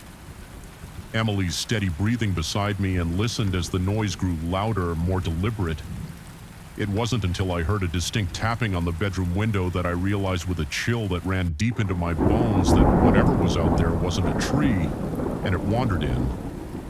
My name is Daniel, and what was supposed to be a romantic getaway with my girlfriend turned into a waking nightmare that I'm still trying to understand. We'd been dating for a year, and with both of us drowning in work. Stress a week in a secluded cabin seemed like the perfect escape. No cell service, no Wi-Fi, just us and the great outdoors. If only we'd known what was waiting for us in those woods. We arrived at the cabin late Friday afternoon. It was exactly as advertised. A cozy two-bedroom log structure nestled in a clearing surrounded by towering pines. The nearest neighbor was miles away, and the dirt road leading to the property had been rough enough to make us question our decision more than once. But as we stepped out of the car, the fresh mountain air and the absolute quiet washed away our doubts. This was exactly what we needed. The cabin's owner, a gruff older man named Bill, met us with the keys as he gave us a quick tour. I couldn't help but notice how his eyes darted nervously around, never quite settling on one spot. "Now, couple things to remember," he said as we stood on the porch. "Don't go wandering in the woods. After dark, lots of wildlife out there, and it's easy to get turned around, and if you hear any strange noises at night, just ignore them, probably just raccoons or something." I nodded, not thinking much of it at the time. Every cabin owner had their quirks and warnings. "Oh, and one more thing." Bill added his hand on the door. "Whatever you do, don't open the doors or windows at night, no matter what you hear, got it?" Before we could ask what he meant, he was gone, his truck kicking up dust as he sped down the dirt road. Emily and I exchanged glances. "Well, that was weird," she said with a nervous laugh. I shrugged it off, probably just trying to scare the city. Folk come on, let's unpack the rest of the day was perfect. We hiked a nearby trail, cooked dinner on the old wood stove, and spent the evening cuddled up on the porch swing watching the stars come out in the sky, die unspoiled by light pollution. It wasn't until we were getting ready for bed that I noticed the scratches they were on the inside of the doors and around the windows, long deep gouges in the wood that looked like they'd been made by something with very sharp claws. "Em, come look at this," I called out. She came over frowning as she ran her fingers over the marks. "Weird, you think a bear tried to get in or something." Maybe I said, though, something about the scratches made my skin crawl. They seemed too deliberate, too purposeful. We went to bed joking about ghost bears to lighten the mood, but as the night wore on and the scratching started, those jokes didn't seem funny anymore. I lay there, every muscle tense, listening to the sound, move around the cabin, scratch, scratch, pause, pee. Then the tapping on the window like something was testing the glass. Emily stirred beside me. "Dan, do you hear that?" I nodded. Not trusting my voice, we clung to each other, barely breathing as the tapping moved from window to window. Finally, after what felt like hours, it stopped. We eventually fell into an uneasy sleep as dawn began to break. The next morning, we tried to rationalize what had happened. Raccoons, we decided, or maybe a particularly persistent owl. We spent the day hiking and swimming in a nearby lake, the bright sunshine making the terrors of the night seem distant and silly. But as evening fell and we returned to the cabin, that sense of unease crept back. We double-checked all the locks, drew the curtains tight, and tried to distract ourselves with board games and wine. The scratching started earlier that night, more insistent than before, and this time it was accompanied by something else. A low, guttural sound that was almost but not quite a voice. Emily whispered, her face pale in the lamplight. "That's not an animal," I wanted to reassure her, to say it was just the wind or our imaginations playing tricks on us. But as the not-quite voice grew louder, forming sounds that were almost words I couldn't to her or myself. We huddled together on the bed, watching the shadows under the door, listening to whatever was out there. Circled the cabin again and again. At one point, something heavy threw itself against the front door, making the whole cabin shudder. I thought about making a run for the car, but the keys were in the living room and the idea of opening any door seemed impossible, so we waited, clinging to each other as the night stretched on endlessly. Just before dawn, in that darkest hour, when hope seems furthest away, we heard a new sound. Footsteps on the porch, then a knock at the door. A human knock. "Hello? Anyone in there?" A man's voice, gruff but blessedly normal. We approached the door cautiously through the peephole. I could see Bill, the cabin owner, standing on the porch with a flashlight. I opened the door, relief flooding through me. "Bill, thank God there's something out here." "Something," he cut me off, like pushing past us into the cabin. "I know, that's why I'm here, you two. Okay?" We nodded, still shaken. Bill did a quick circuit of the cabin, checking the windows and doors. When he was satisfied, he turned to us with a grim expression. "I owe you an apology," he said. "I should have told you the whole truth when you got here, but I was afraid you'd leave, and I need the money if I'm being honest." Told us what Emily demanded. What the hell is going on here? Bill sighed. Suddenly looking much older, this land, it's not right. Never has been. Long as I can remember, things live in these woods. Things that ain't natural most of the time they keep to themselves, but sometimes, especially when there's new blood around, they get curious. I felt a chill run down my spine. What kind of things? He shook his head. I don't rightly know, never seen them clearly, but I've heard and felt them watching. They're smart. Whatever they are, smart and hungry. "Why don't you leave?"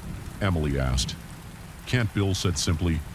"This land's been in my family for generations, and besides," he added, his voice dropping to a near whisper, "I don't think they'd let me." We spent the rest of that night huddled in the living room with Bill, listening to his stories of the things that lived in the woods. Tales passed down through his family of people who'd vanished over the years, of nights when the barriers between our world and something else seemed to thin as the sun rose. casting long shadows through the trees. Bill stood up. They'll be gone now. They can't stand the daylight. You two should pack up and go. I'll refund your money. We didn't argue within an hour. We were in our car speeding. Down the mountain road, the cabin receding in our rearview mirror, we never talked much about what happened that weekend. How could we explain it to anyone else? Even between ourselves, we found it easier to let the memory fade to focus on our normal, safe lives in the city. But sometimes on dark nights when the wind blows just right, I find myself listening for that scratching sound. And in my dreams, I still hear that almost voice calling from just beyond the walls, trying to form words I hope I never understand. I don't know what lives in those woods. I don't know why it was so interested in us or what it might have done if it had gotten inside, but I do know this. There are places in this world where the veil between realities is thin, where things we can't comprehend lurk just out of sight. If you ever find yourself in a secluded cabin miles from civilization and you hear a scratching at the door or a tapping at the window, remember my story, keep the doors locked, the curtains drawn, and whatever you do, don't let it in. Because once you acknowledge those things in the dark, once you let them know you can hear them, they'll never stop calling. And sooner or later, curiosity or fear or simple exhaustion might lead you to answer. Take it from me. Some calls are better left unanswered. Some doors are meant to stay closed, and some woods are best left unexplored, no matter how inviting they might seem in the light of day. The voice crackled through the CB radio, desperate and filled with static pleas. Anyone, I need help. I'm at the old Starlight truck stop. Something's here. Oh God, it's coming back. Please hurry. Then nothing but dead air. I gripped the steering wheel, my knuckles white as I stared out at the empty highway. Stretching before me, the rational part of my brain said to ignore it, to keep driving. But 20 years on the road had taught me one thing out here in the vast emptiness of the American night. Sometimes a trucker is all that stands between a stranger and disaster with a muttered curse. I flipped on my turn signal and took the next exit. I didn't know it then, but that decision would lead me into a nightmare. I'm still trying to understand. My name is Mike Callahan, and I've been hauling freight across the country since I was old enough to get my CDL. I've seen my share of weird stuff out on the lonely highways, ghost lights, inexplicable weather patterns, even what some might call UFOs, but nothing in all my years prepared me for what I encountered that night at the abandoned Starlight truck stop. It was a typical run Seattle to Miami with a trailer full of electronics. I was making good times, the miles melting away under my wheels as I cruised through the New Mexico desert. The radio kept me company, a mix of old country tunes and the occasional chatter from other truckers. It was just past 2 a.m. when the distress call came through. At first, I thought it was just some kids playing around on the channel. It wouldn't be the first time, but something in that voice, the raw fear, the desperation, made me think twice. I tried to respond to get more information, but there was no answer. Just that eerie step static. I knew the Starlight. It had been a popular stop back in the day, a little oasis of neon and greasy food in the middle of nowhere, but it had shut down years ago. Another victim of the new highway bypass. Now it was just a crumbling relic slowly being reclaimed by the desert. As I took the exit, a cold feeling settled in my gut. What if this was a trap? It wouldn't be the first time someone tried to lure a trucker off the main road with a fake distress call, but I couldn't shake the memory of that terrified voice. If someone really was in trouble out here, they didn't have many options for help. The old access road was barely more than a pair of tire tracks. Now weeds growing up through cracks in the asphalt. My headlights cut through the darkness, illuminating scrub brush and the occasional piece of wind-blown trash, and then rising out of the night like a ghost. I saw at the Starlight truck stop. It was in worse shape than I remembered. The once cheerful neon sign was dark. Most of its tubes shattered, the windows of the main building were boarded up, and half the roof had caved in. The vast parking lot, once filled with rigs from all over the country, was empty save for tumbleweeds and broken glass. I pulled up in front of the main entrance, leaving my engine running. The silence was oppressive, broken only by the idle of my truck and the creak of settling metal as the old building shifted in the night wind. "Hello," I called out, my voice sounding small and lost in the emptiness. "Anyone here?" I heard a distress call on the CB. Nothing, not even an echo. I grabbed my flashlight from the cab and cautiously approached the building. The boards over the main doors had been pried away, leaving a dark maw that seemed to swallow my light. Every instinct screamed at me to get back in my truck and drive away, but I couldn't shake the memory of that desperate voice. What if someone was her in there, unable to call out? I stepped inside the beam of my flashlight, revealing a scene of decay and abandonment. Overturned tables, shattered plates, layers of dust covering everything. It looked like the place had been picked clean by scavengers years ago. "Hello?" I called again, my voice echoing in the empty space. Anyone hear a sound from the back of the building made me jump, a scraping noise like something heavy being dragged across the floor. "Hey, you okay back there?" I moved towards the sound, my heart pounding as I rounded the corner into what used to be the kitchen. My flashlight beam fell on something that made my blood run cold. There, propped up against an old stove, was a CB radio.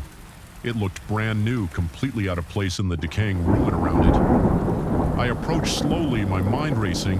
Had the person who called for help left this here? But why and where were they now? That's when I noticed something else on the floor around the radio were strange markings, curved lines and symbols drawn in. What looked horribly like dried blood. I took a step back, suddenly very aware of how quiet it was. Even the wind seemed to have died down, and then I heard it. A low gut-utal sound coming from somewhere behind me. It was almost, but not quite, a voice.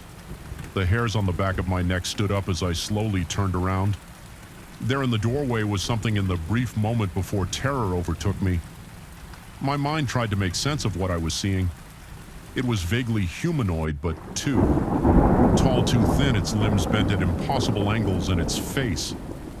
God, its face was just a blank expanse of pale skin with a mouth that split it from top to bottom.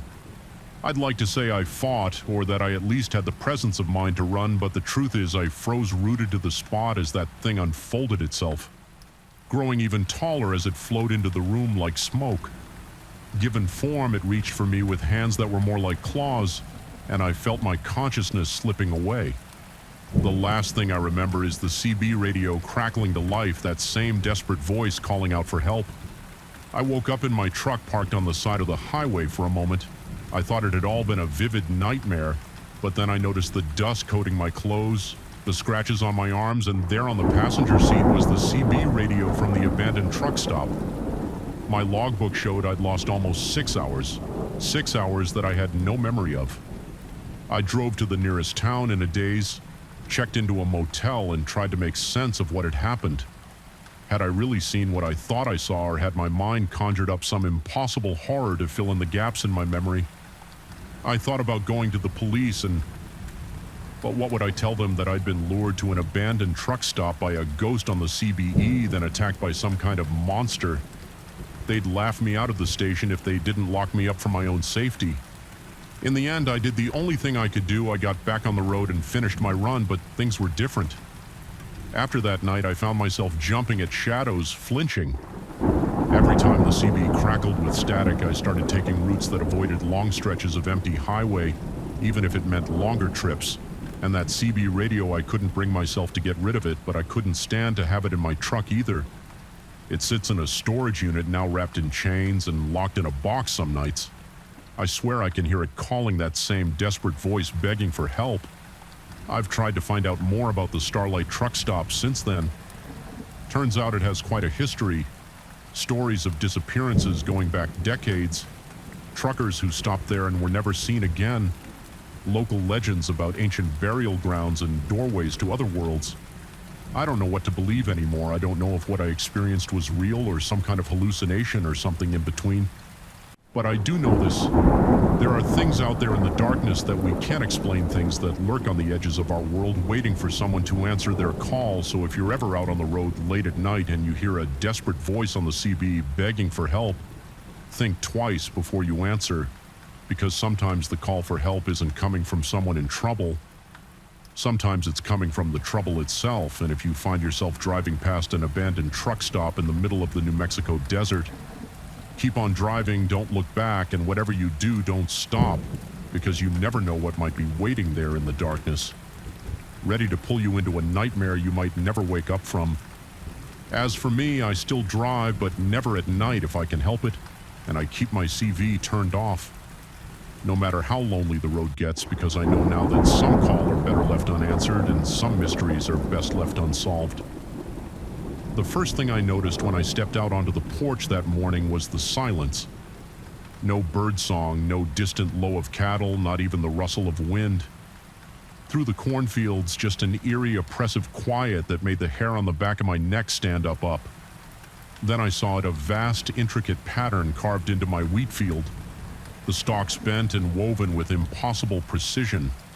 In that moment, as the rising sun cast long shadows across the design, I knew my life would never be the same. What I didn't know was how deep the rabbit hole went, or how dangerous the truth would turn out to be. My name's Jack Harper, and I've been farming this land for over 30 years. It's been in my family for generations, passed down from father to son since my great-grandfather first broke ground here in the 1890s. I've seen droughts, floods, and everything in between, but nothing could have prepared me for what happened that summer. It started innocently enough. A few of my cows got spooked one night, breaking through a fence and stampeding across the north pasture. Unusual, but not unheard of. Then my tractor started acting up, the electronics going haywire for no apparent reason. Again annoying, but nothing too out of the ordinary for aging farm equipment. But then came the lights. I first saw them about a week before the crop circle appeared. I was up late going over some paperwork in the kitchen when a flash of light outside caught my eye. At first I thought it was headlights from a passing car, but we're pretty isolated out here. The nearest neighbor is 5 miles down the road. I stepped outside, and that's when I saw them, 3 bright orbs of light hovering silently. Over my wheat field, they pulsed with an otherworldly glow, casting long shadows across the swaying stalks. I stood there frozen for what felt like hours, but was probably only a few minutes then. As suddenly as they appeared, the lights shot straight up into the sky and vanished. I told myself I was tired, that maybe I dozed off at the kitchen table and dreamed the whole thing. But deep down, I knew what I seen was real. The next few nights I stayed up watching, but the lights didn't return. Just as I was starting to think I'd imagined it all, I woke up to find the crop circle. It was massive, covering nearly half of my 100-acre wheat field. The design was incredibly complex, a series of interlocking circles and crescents that seemed to spiral out from a central point. The wheat stalks were bent, not broken. Woven together in a way that defied explanation, I called the sheriff. More out of a sense of obligation than any real hope for answers. Bob's been a friend for years, but I could see the skepticism in his eyes as he surveyed the damage it could be pranksters. He suggested, not sounding very convinced. You know how kids get in the summer looking for thrills? I shook my head. Bob, this would have taken a team of people all night to do, and they'd have left tracks. Look at the ground, there's not a single footprint or tire track anywhere. He didn't have an answer for that. Word spread quickly, as it tends to do in small towns. By noon, my driveway was clogged with curiosity, seekers, amateur paranormal investigators, and local news crews. I did my best to keep them off my property, but it was like trying to hold back the tide. That's when things started to get really strange. It began with the animals. My dogs, usually friendly to a fault, became aggressive, snarling at anyone who came near the crop circle. The cattle refused to graze anywhere near that field, clustering at the far end of their pasture and bellowing uneasily through the night. Then the equipment failures escalated. Not just my tractor now, but every piece of electronic equipment on the farm. Cell phones died within minutes of being fully charged. The TV emitted nothing but static, occasionally interrupted by bursts of what sounded like voices speaking in an unknown language and the dreams god. The dreams every night I found myself wandering through that wheat field. The stalks whisper, singing around me in voices just on the edge of comprehension. Something was always just ahead of me, always just out of sight. I'd wake up in a cold sweat, the taste of metal in my mouth, and the feeling that I was on the verge of understanding something vast and terrible about a week after the crop circle appeared. I had a visitor. He introduced himself as Dr. Alan Fredman, an astrophysicist from the State University. He was different from the other investigators who'd come sniffing around, quieter, more serious. Mr. Harper, he said, his eyes never leaving the crop circle. Have you noticed any other unusual phenomena since this appeared? Lights in the sky, perhaps? Electronic disturbances? The hair on the back of my neck stood up. How did you know about that? He turned to me, then his expression grave. Because this isn't the first time this has happened, there's a pattern. Mr. Harper, these events, they're escalating over the next few hours. Dr. Fredman told me things that shook me to my core about other crop circles, all following a similar design appearing across the country over the past few years, about increased UFO sightings in those areas, and about people who had gone missing always in the weeks following the appearance of a circle. We believe, he said in a low voice, that these are some kind of test sites, that whatever intelligence is behind this is preparing for something bigger. I wanted to dismiss it all as crazy talk, but I couldn't not. After what I'd seen, what I'd experienced, what do they want? I asked, my mouth dry. Dr. Fredman shook his head. We don't know, but we think you might be in danger. Mr. Harper, these sites, they seem to have a strange effect on the people closest to them.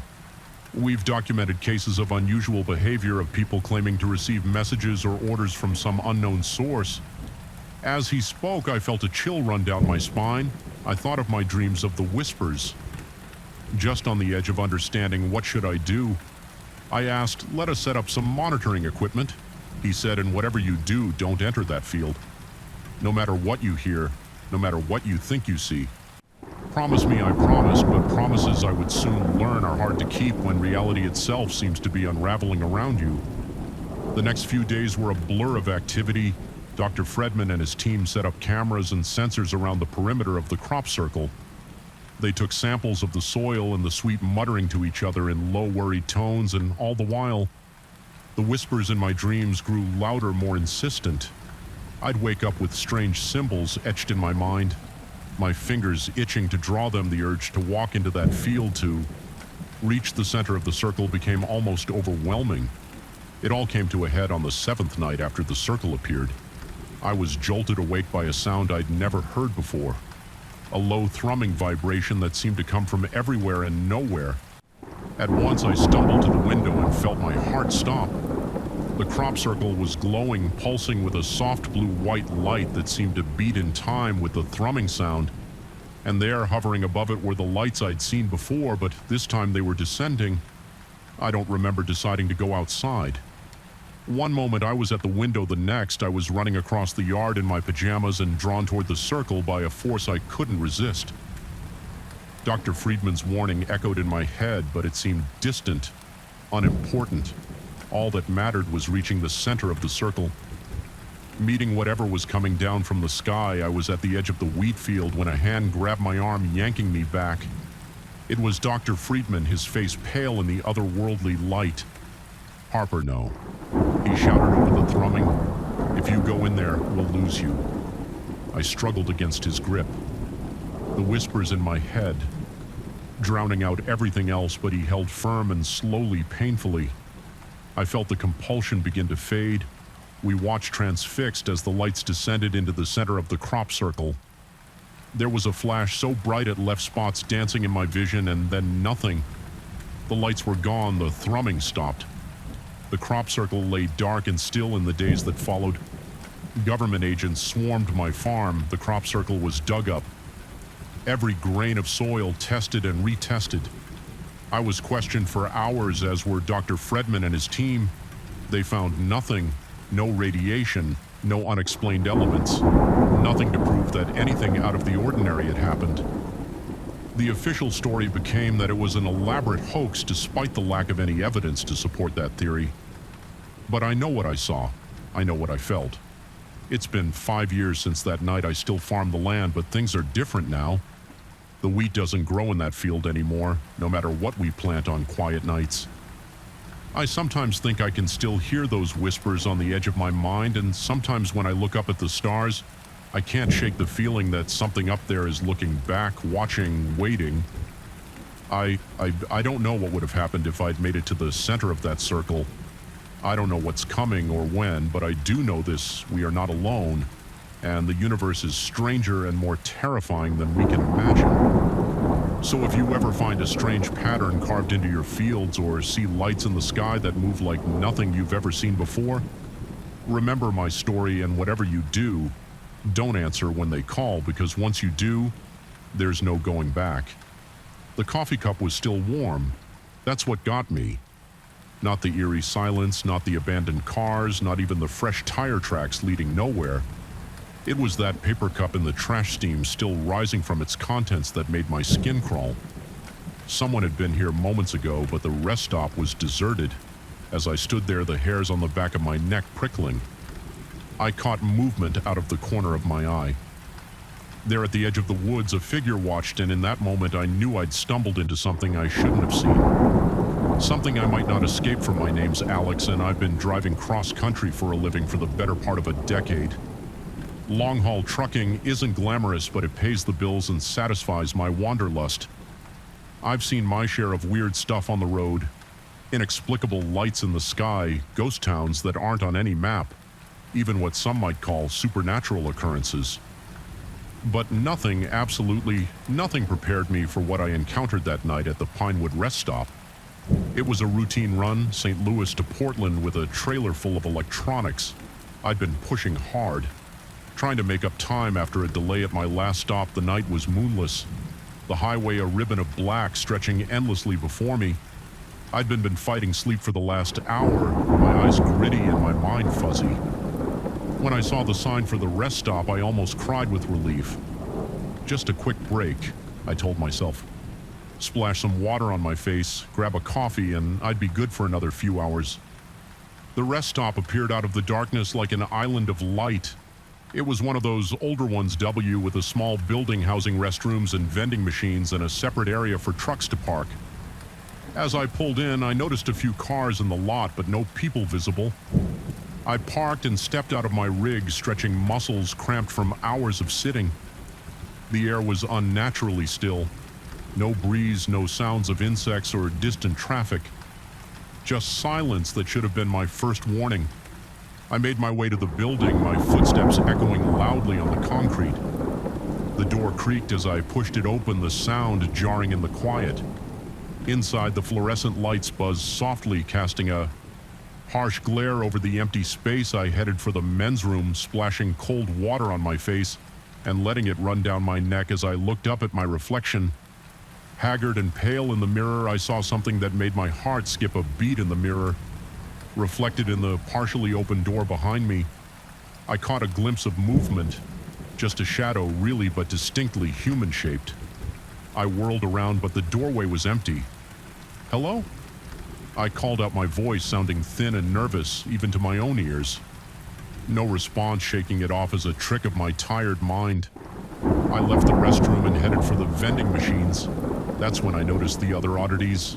A jacket draped over a chair as if its owner had just stepped away, a smartphone on the table, its screen still lit up, and there in the trash can by the door, that steaming cup of coffee.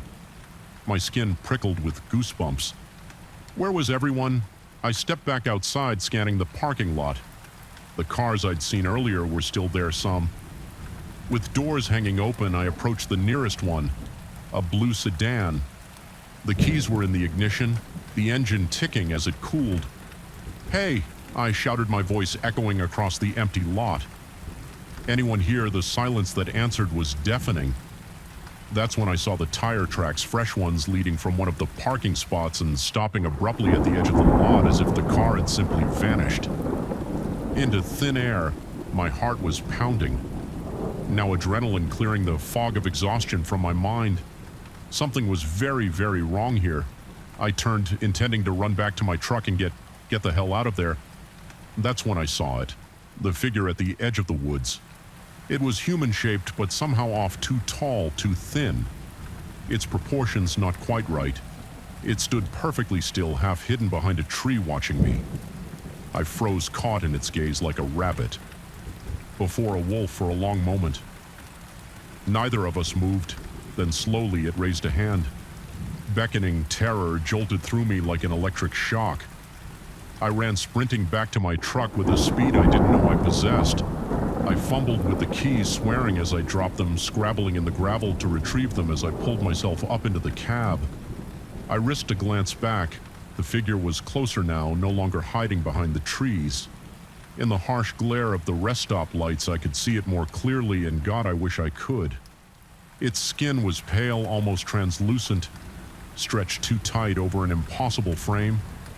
Its face was smooth, featureless except for deep-set eyes that reflected the light like a cat's, and its mouth. Its mouth split its face from ear to ear, filled with needle-sharp teeth. I got the key in the ignition, the engine roaring to life as I slammed the truck into gear. I saw movement out of the corner of my eye, more figures emerging from the woods, dozens of them all with that same impossible physiology, all moving with an unnatural fluid. Grace, I floored it, the truck's tires spinning in the gravel before finding purchase. I tore out of that rest stop like all the demons of hell were on my tail, and for all I know they were. I drove for hours, pushing well past the legal limit for consecutive time behind the wheel. I didn't stop until the sun was high in the sky and I was 2 states away. Even then I couldn't shake the feeling of being watched when I finally worked up the courage to check my mirrors. The highway behind me was empty, no sign of pursuit, no hint of the horror I'd left behind. But the memory of those figures of that beckoning hand was burned into my mind. I considered reporting what I'd seen, but who would believe me? I'd sound like a lunatic raving about monsters at a rest stop. So I kept quiet, finished my run, and tried to convince myself it had all been a hallucination brought on by exhaustion. But I couldn't forget, and I couldn't stop wondering about those people. At the rest stop, the ones who'd left behind their cars, their belongings, the ones who'd followed that beckoning hand into the woods, where had they gone? What had happened to them in the weeks that followed? I did some digging. It wasn't easy.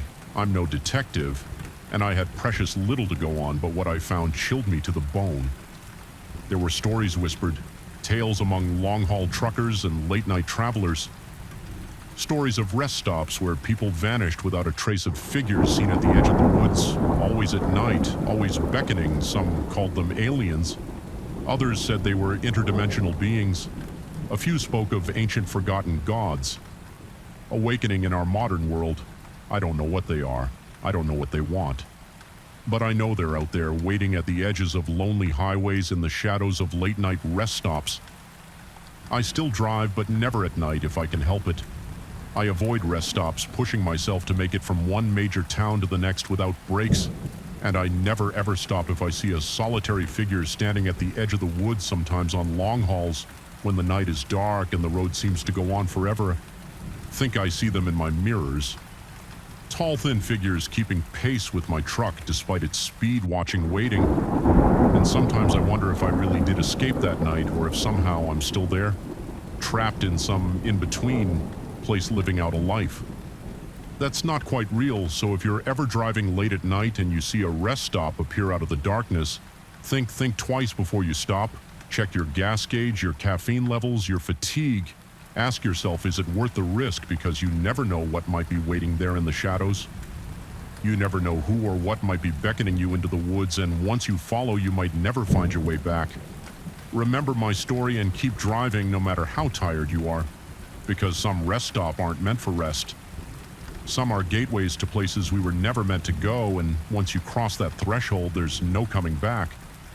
The first photo showed nothing but trees. The second captured a blur of movement at the edge of the frame, but it was the third image that made my blood run cold. There, emerging from the shadows between two ancient pines, was a figure humanoid, but wrong somehow. Too tall, too thin, its proportions distorted in a way that defied natural law, and it was looking directly at the camera at me. I lowered the viewfinder with shaking hands, my eyes darting to the deepening shadows around my campsite. Night was falling, and I was no longer alone in these woods. My name is Maggie Chen, and I've been a nature photographer for the better part of a decade. I've treed through rainforests, scaled mountains, and waded through swamps to get the perfect shot. But nothing in all my years of experience could have prepared me for what I encountered in the depths of the Olympic National Forest. It was supposed to be a routine assignment, a tow solo expedition to capture the raw beauty of the old-growth forest for a conservation magazine. I'd done dozens of trips like this before, and I was looking forward to the solitude, to immersing myself in nature without the distractions of the modern world. The first few days were idyllic. The forest was a photographer's dream, all towering evergreens draped in moss-hidden waterfalls and dappled sunlight filtering through the canopy. I set up my base camp in a small clearing near a babbling stream, venturing out each day to explore and photograph. It was on the fourth night that things started to get strange. I was reviewing the day shots on my camera when I noticed something odd in the background of one image, a shape just barely visible in the shadows between two trees. At first I dismissed it as a trick of the light or maybe a deer, but something about it nagged at me. The next day I returned to the same spot, determined to figure out what I'd captured. I set up my camera trap, a motion-activated camera designed to capture wildlife, and left it there for the day while I explored other areas. When I returned that evening and checked the camera, my heart nearly stopped. There were dozens of images taken in rapid succession. The first few showed nothing unusual, just the forest floor and a squirrel or two. But then the figure appeared tall and impossibly thin, with long spindly limbs that seemed to bend at unnatural angles. Its skin, where visible, was pale and almost translucent, stretched tight over an inhuman frame, and its face. God, its face smooth and featureless, save for two large dark eyes that reflected the camera's flash like a cat's. I stared at the images, my mind refusing to process. What I was seeing, this couldn't be real. It had to be a hoax, a trick played by some other hiker with too much time on their hands and a talent for Photoshop. But as I flipped through the sequence of photos, a chill ran down my spine. The figure was moving closer to the camera with each shot in the final image. It was reaching towards the lens, long fingers blurred with motion. I packed up my gear with shaking hands and practically ran back to my campsite that night. I barely slept, starting at every snapping twig and rustle of leaves. I told myself I was being ridiculous, that there had to be a logical explanation, but deep down I knew what I'd seen was real. The next morning I woke to find my campsite in disarray. My backpack had been emptied, its contents strewn about. My food cache, hung high in a tree to protect it from bears, had been torn down. The rope snapped as if it were thread, and there, pressed into a patch of soft earth. Near my tent was a footprint, long and narrow, with toes that looked more like claws. My camera was lying next to it with trembling fingers. I turned it on and checked the most recent images. My heart nearly stopped. There were new photos taken while I slept, photos of my tent, of me sleeping inside, visible through the mesh window, and in each one that figure was there, getting closer and closer. I should have left then, packed up and hiked out. Assignment be damned. But some combination of curiosity, stubbornness, and plain old stupidity made me stay. I convinced myself that if I could just get clearer photo, just to understand what this thing was, it would all make sense. So I stayed, and each night the creature came closer. I set up more camera traps around my campsite, capturing image after image of the being. As it circled my tent, I barely slept, spending my nights huddled in my sleeping bag, clutching my hunting knife and jumping at every sound. During the day, I'd venture out, following trails of broken branches and those strange footprint. I found places where the undergrowth had been crushed, as if something large had bedded down. Once I found a tuft of hair caught on a branch, coarse and gray like no animal fur I'd ever seen. As the days passed, I began to feel like I was losing my mind. The forest, once beautiful and inviting, now seemed menacing. The trees loomed over me, their branches reaching out like grasping fingers.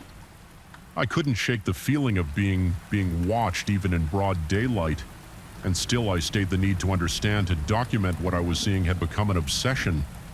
It all came to a head on what should have been my last night in the forest.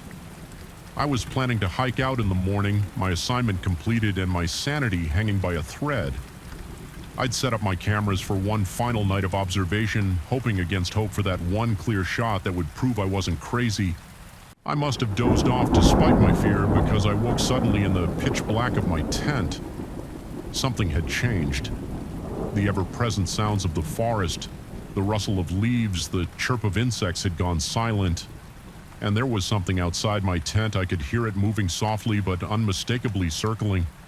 Sniffing, I lay there paralyzed with terror as it completed its circuit. Then, to my horror, I saw the zipper of my tent begin to move slowly, inch by agonizing inch. The opening of my tent widened. I wanted to scream, to run, to do anything, but my body wouldn't respond. I could only watch eyes wide in the darkness as a long pale hand with too many joints slipped through the opening. The hand paused as if sensing my fear, then deliberately it reached toward my camera, which lay next to my sleeping bag. In that moment, survival instinct finally overcame my paralysis. I lunged for the camera, snatching it away from that terrible hand in the same motion. I kicked out at the tent wall, tearing through the fabric and tumbling out into the night. I ran blindly, desperately clutching the camera to my chest. I crashed through underbrush, stumbled over roots branches, whipping at my face behind me. I could hear it pursuing, not running, but moving with a terrible swiftness, flowing through the forest like smoke. I don't know how long I ran or how far my lungs burned, my legs ached, but terror drove me on. Finally, mercifully, I saw lights ahead. The ranger station at the trailhead, a beacon of civilization in the wilderness. I burst out of the tree line, gasping and sobbing. The startled ranger on duty took one look at my wild eyes and torn clothing and ushered me inside. Locking the door behind us the rest of that night is a blur. I remember telling my story. The ranger's skeptical looks turning to concern as he saw the raw fear in my eyes. I remember the police arriving, taking my statement, and I remember the moment when they asked to see my camera with shaking hands. I turned it on and began to scroll through the images, but where there should have been dozens of photos of that otherworldly being, there was nothing, just trees and shadows and normal forest scenes. Even the photos from that final night, the ones I was sure I'd taken of the hand reaching into my tent, were gone. In the harsh fluorescent light of the ranger station, surrounded by the trappings of civilization, my entire experience began to seem like a bad dream. I imagined it all had 2 weeks of solitude in the deep woods driven me to some kind of breakdown, but then I saw it in the very last photo on the camera. Barely visible in the background was a figure tall and thin, half hidden behind a tree, and though the image was blurry, I could swear it was smiling. I've never gone back to those woods. I've never told the full story to anyone but you. My editor got a watered-down version about being spooked by wildlife, and the photos I submitted were carefully curated to show nothing but the natural beauty of the forest. But sometimes on dark nights, when the wind whispers through the trees outside my window, I find myself thinking about what's out there in the deep woods, about the things that lurk just beyond the reach of our cameras and our understanding. And I wonder with a chill that goes bone deep if it's still out there watching, waiting for the next unsuspecting photographer to venture into its domain. So if you're ever in the wilderness setting up your camera for that perfect shot of untouched nature, pay attention to the shadows between the trees, and if you see something moving there, something that doesn't quite fit, don't try to photograph it, just run, and don't look back, because some things in this world are not meant to be captured on film, and once they notice you noticing them, they never forget, they never stop watching, and sooner or later they come for you. The first time I saw her, I thought I was looking in a mirror, same shoulder-length brown hair, same green eyes, even the same tiny scar above my left eyebrow from a childhood accident. But this was no reflection, it was a living, breathing woman who could have been my twin. Our eyes met across the crowded dining room, and I felt a chill run down my spine as she smiled and waved. I knew with sickening certainty that my relaxing Caribbean cruise had just taken a turn into uncharted waters. My name is Sarah Mitchell, and until that moment I'd been enjoying a much-needed vacation aboard the Majestic Dream, a luxury cruise liner making its way through the turquoise waters of the Caribbean. I'm a 32-year-old software engineer from Seattle, and this was my first real vacation. In years, I'd been looking forward to 10 days of sun relaxation and maybe a little romance. If I was lucky, the first few days had been everything I'd hoped for. I'd lounged by the pool, indulged in far too many fruity cocktails, and even struck up a flirtation with a handsome guy named Mike, who was traveling with a group of friends. It was on the fourth night at the captain dinner that everything changed. I dressed up for the occasion. Wearing a new blue dress I'd bought specifically for the cruise, as I made my way into the grand dining room, I caught sight of myself in one of the large decorative mirrors and paused to adjust my hair.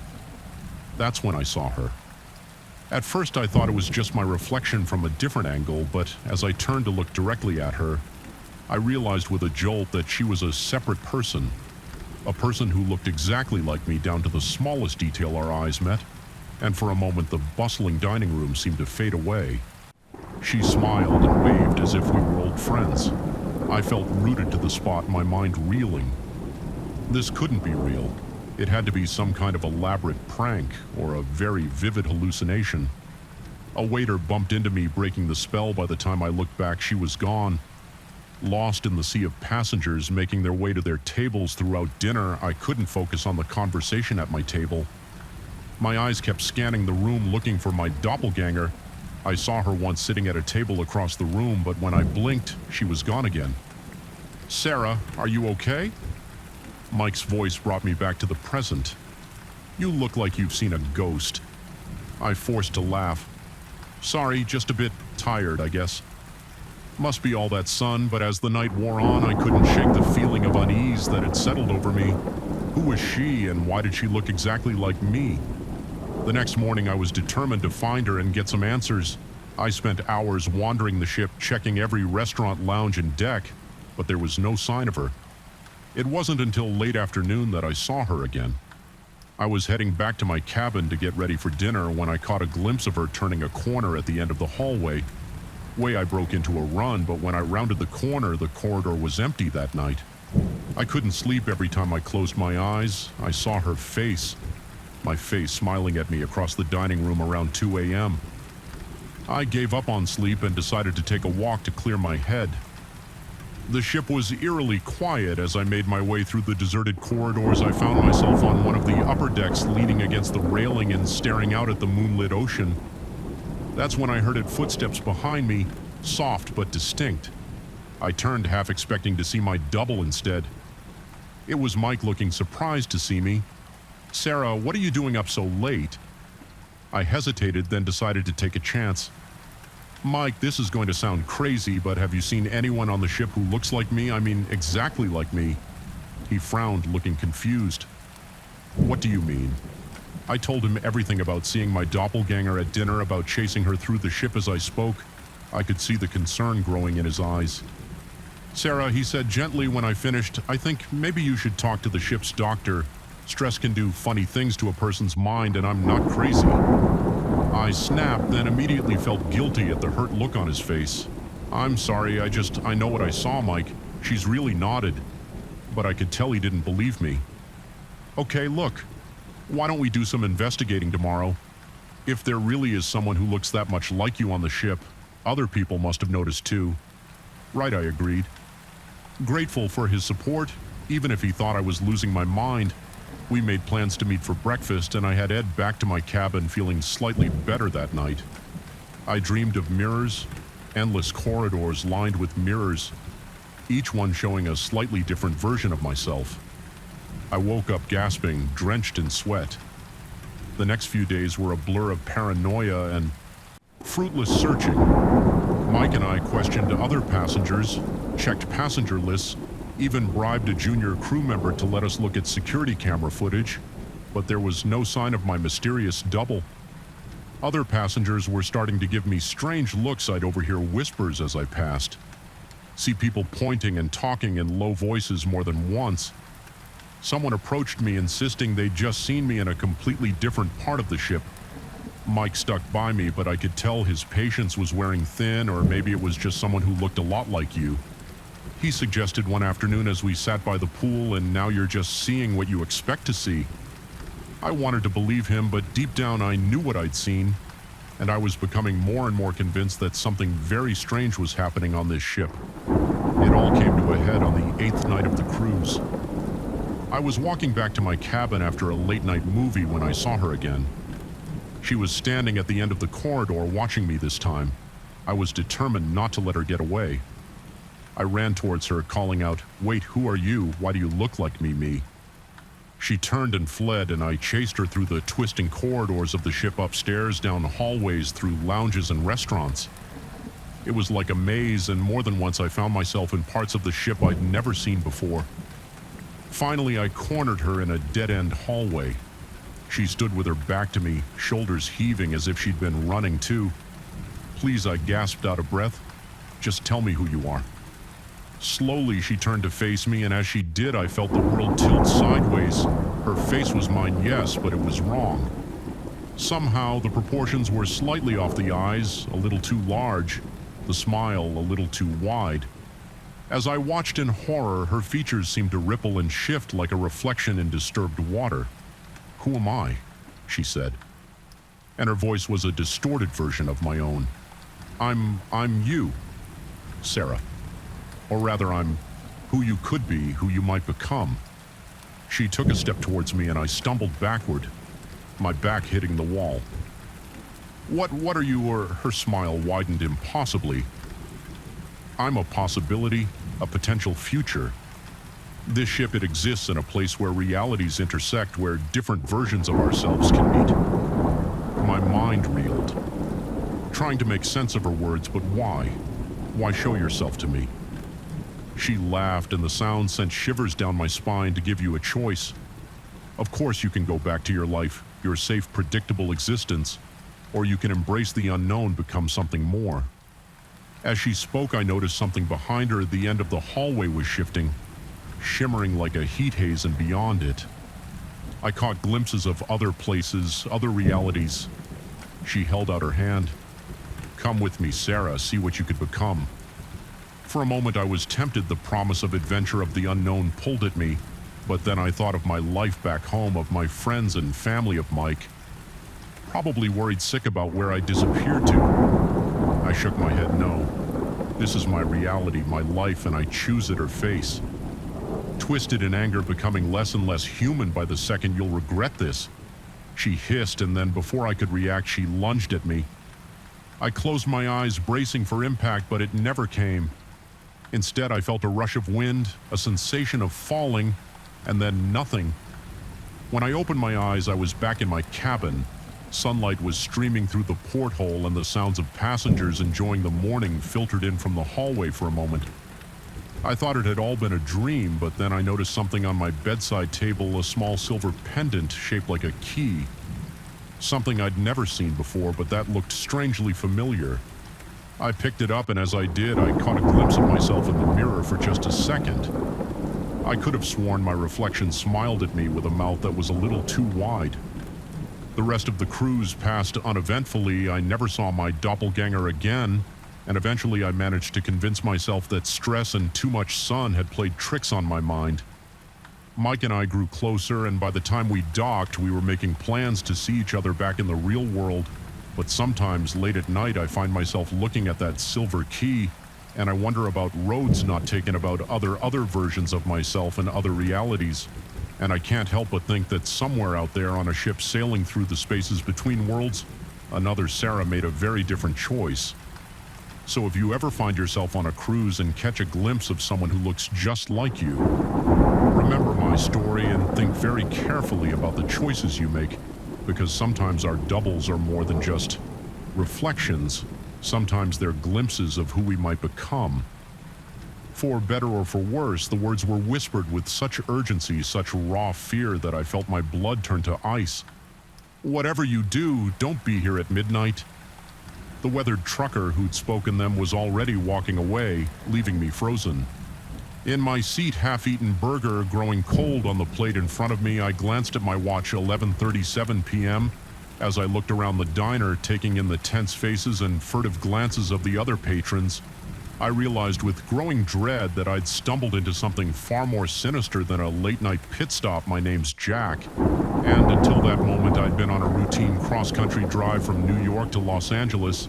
I'm a freelance photographer, and I'd taken on a last-minute gig that required me to transport some sensitive equipment that couldn't be trusted to shipping companies. The pay was good, and I figured the road trip would give me a chance to capture some interesting shots along the way.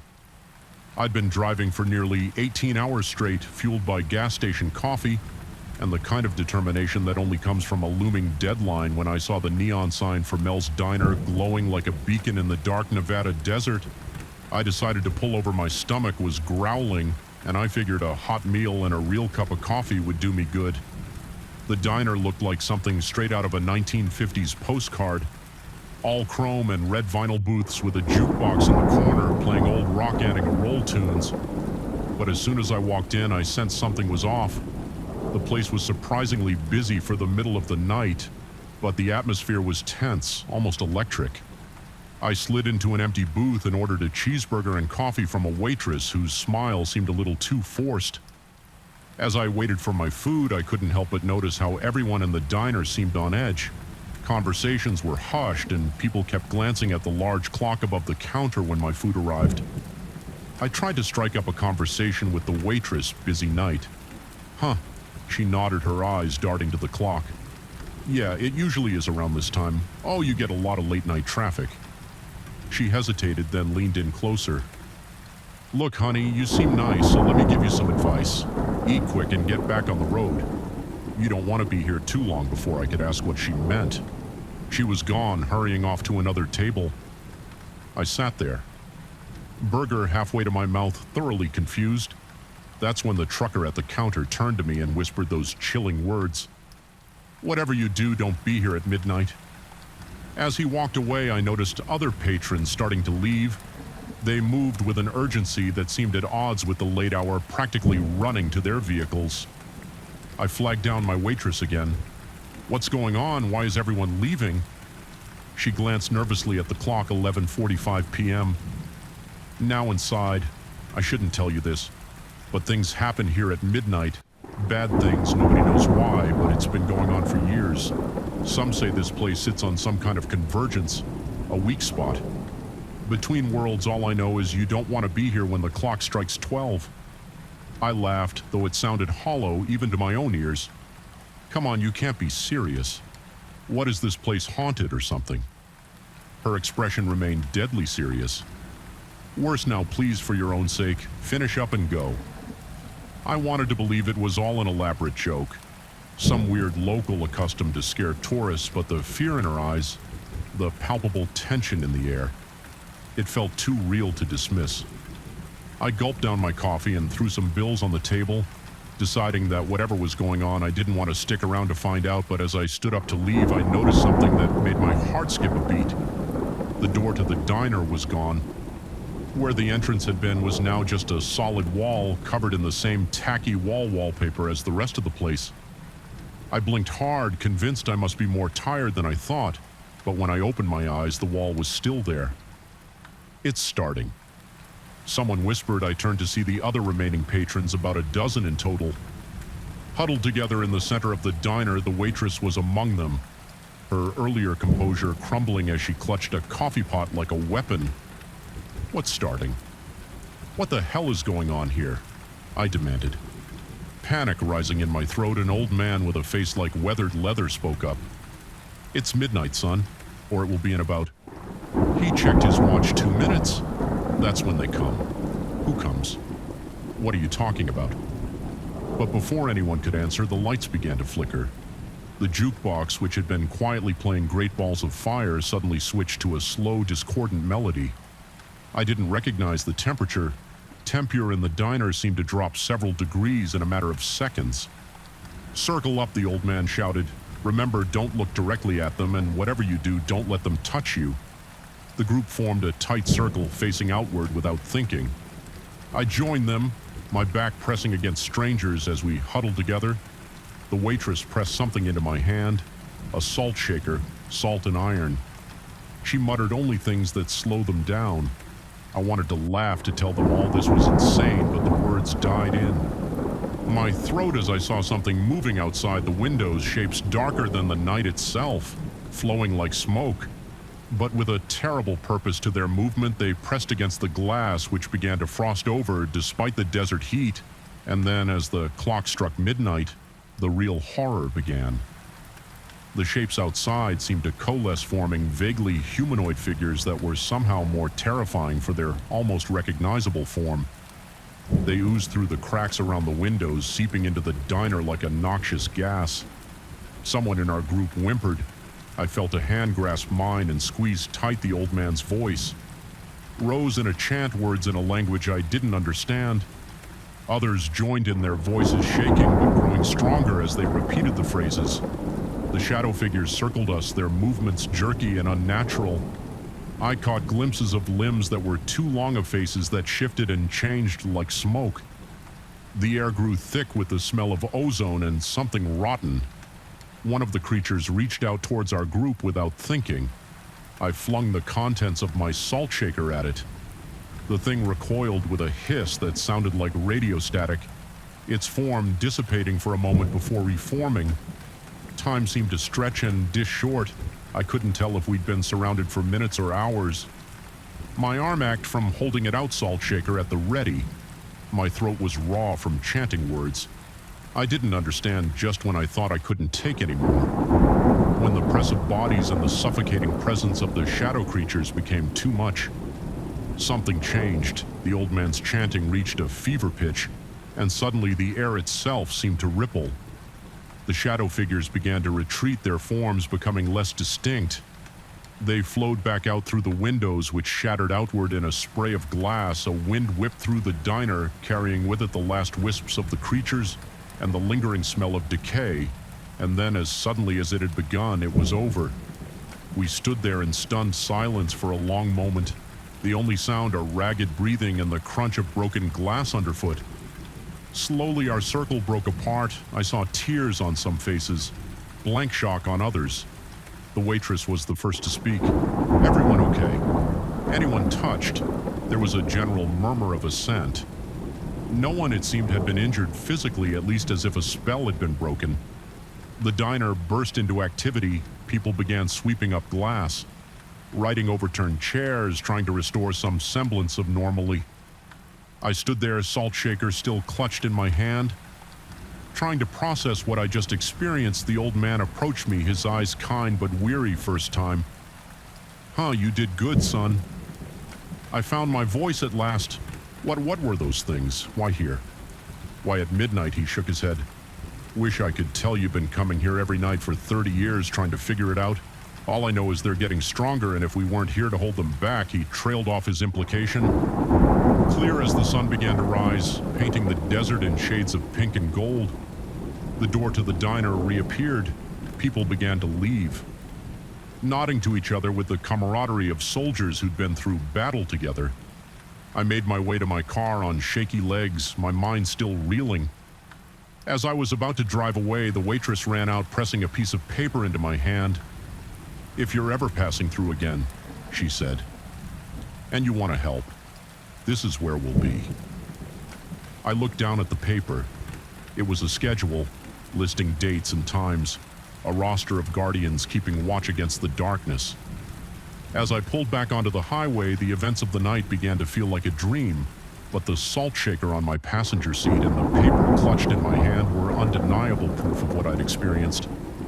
I don't know if I'll ever go back to that diner. Part of me hopes I never see it again, but another part, a part I'm still coming to terms with, knows that I will, because now that I've seen what's out there, now that I know what lurks in the spaces between moments, how can I not stand against it? So if you're ever driving through the Nevada desert late at night and you see a diner glowing like a beacon in the darkness, think carefully before you stop. And if you do, keep an eye on the clock, because when midnight comes, you might find yourself facing horrors beyond imagination or standing shoulder to shoulder with strangers. The last line of defense against the encroaching dark, and whatever you do, don't be there at midnight unless, of course, you choose to be.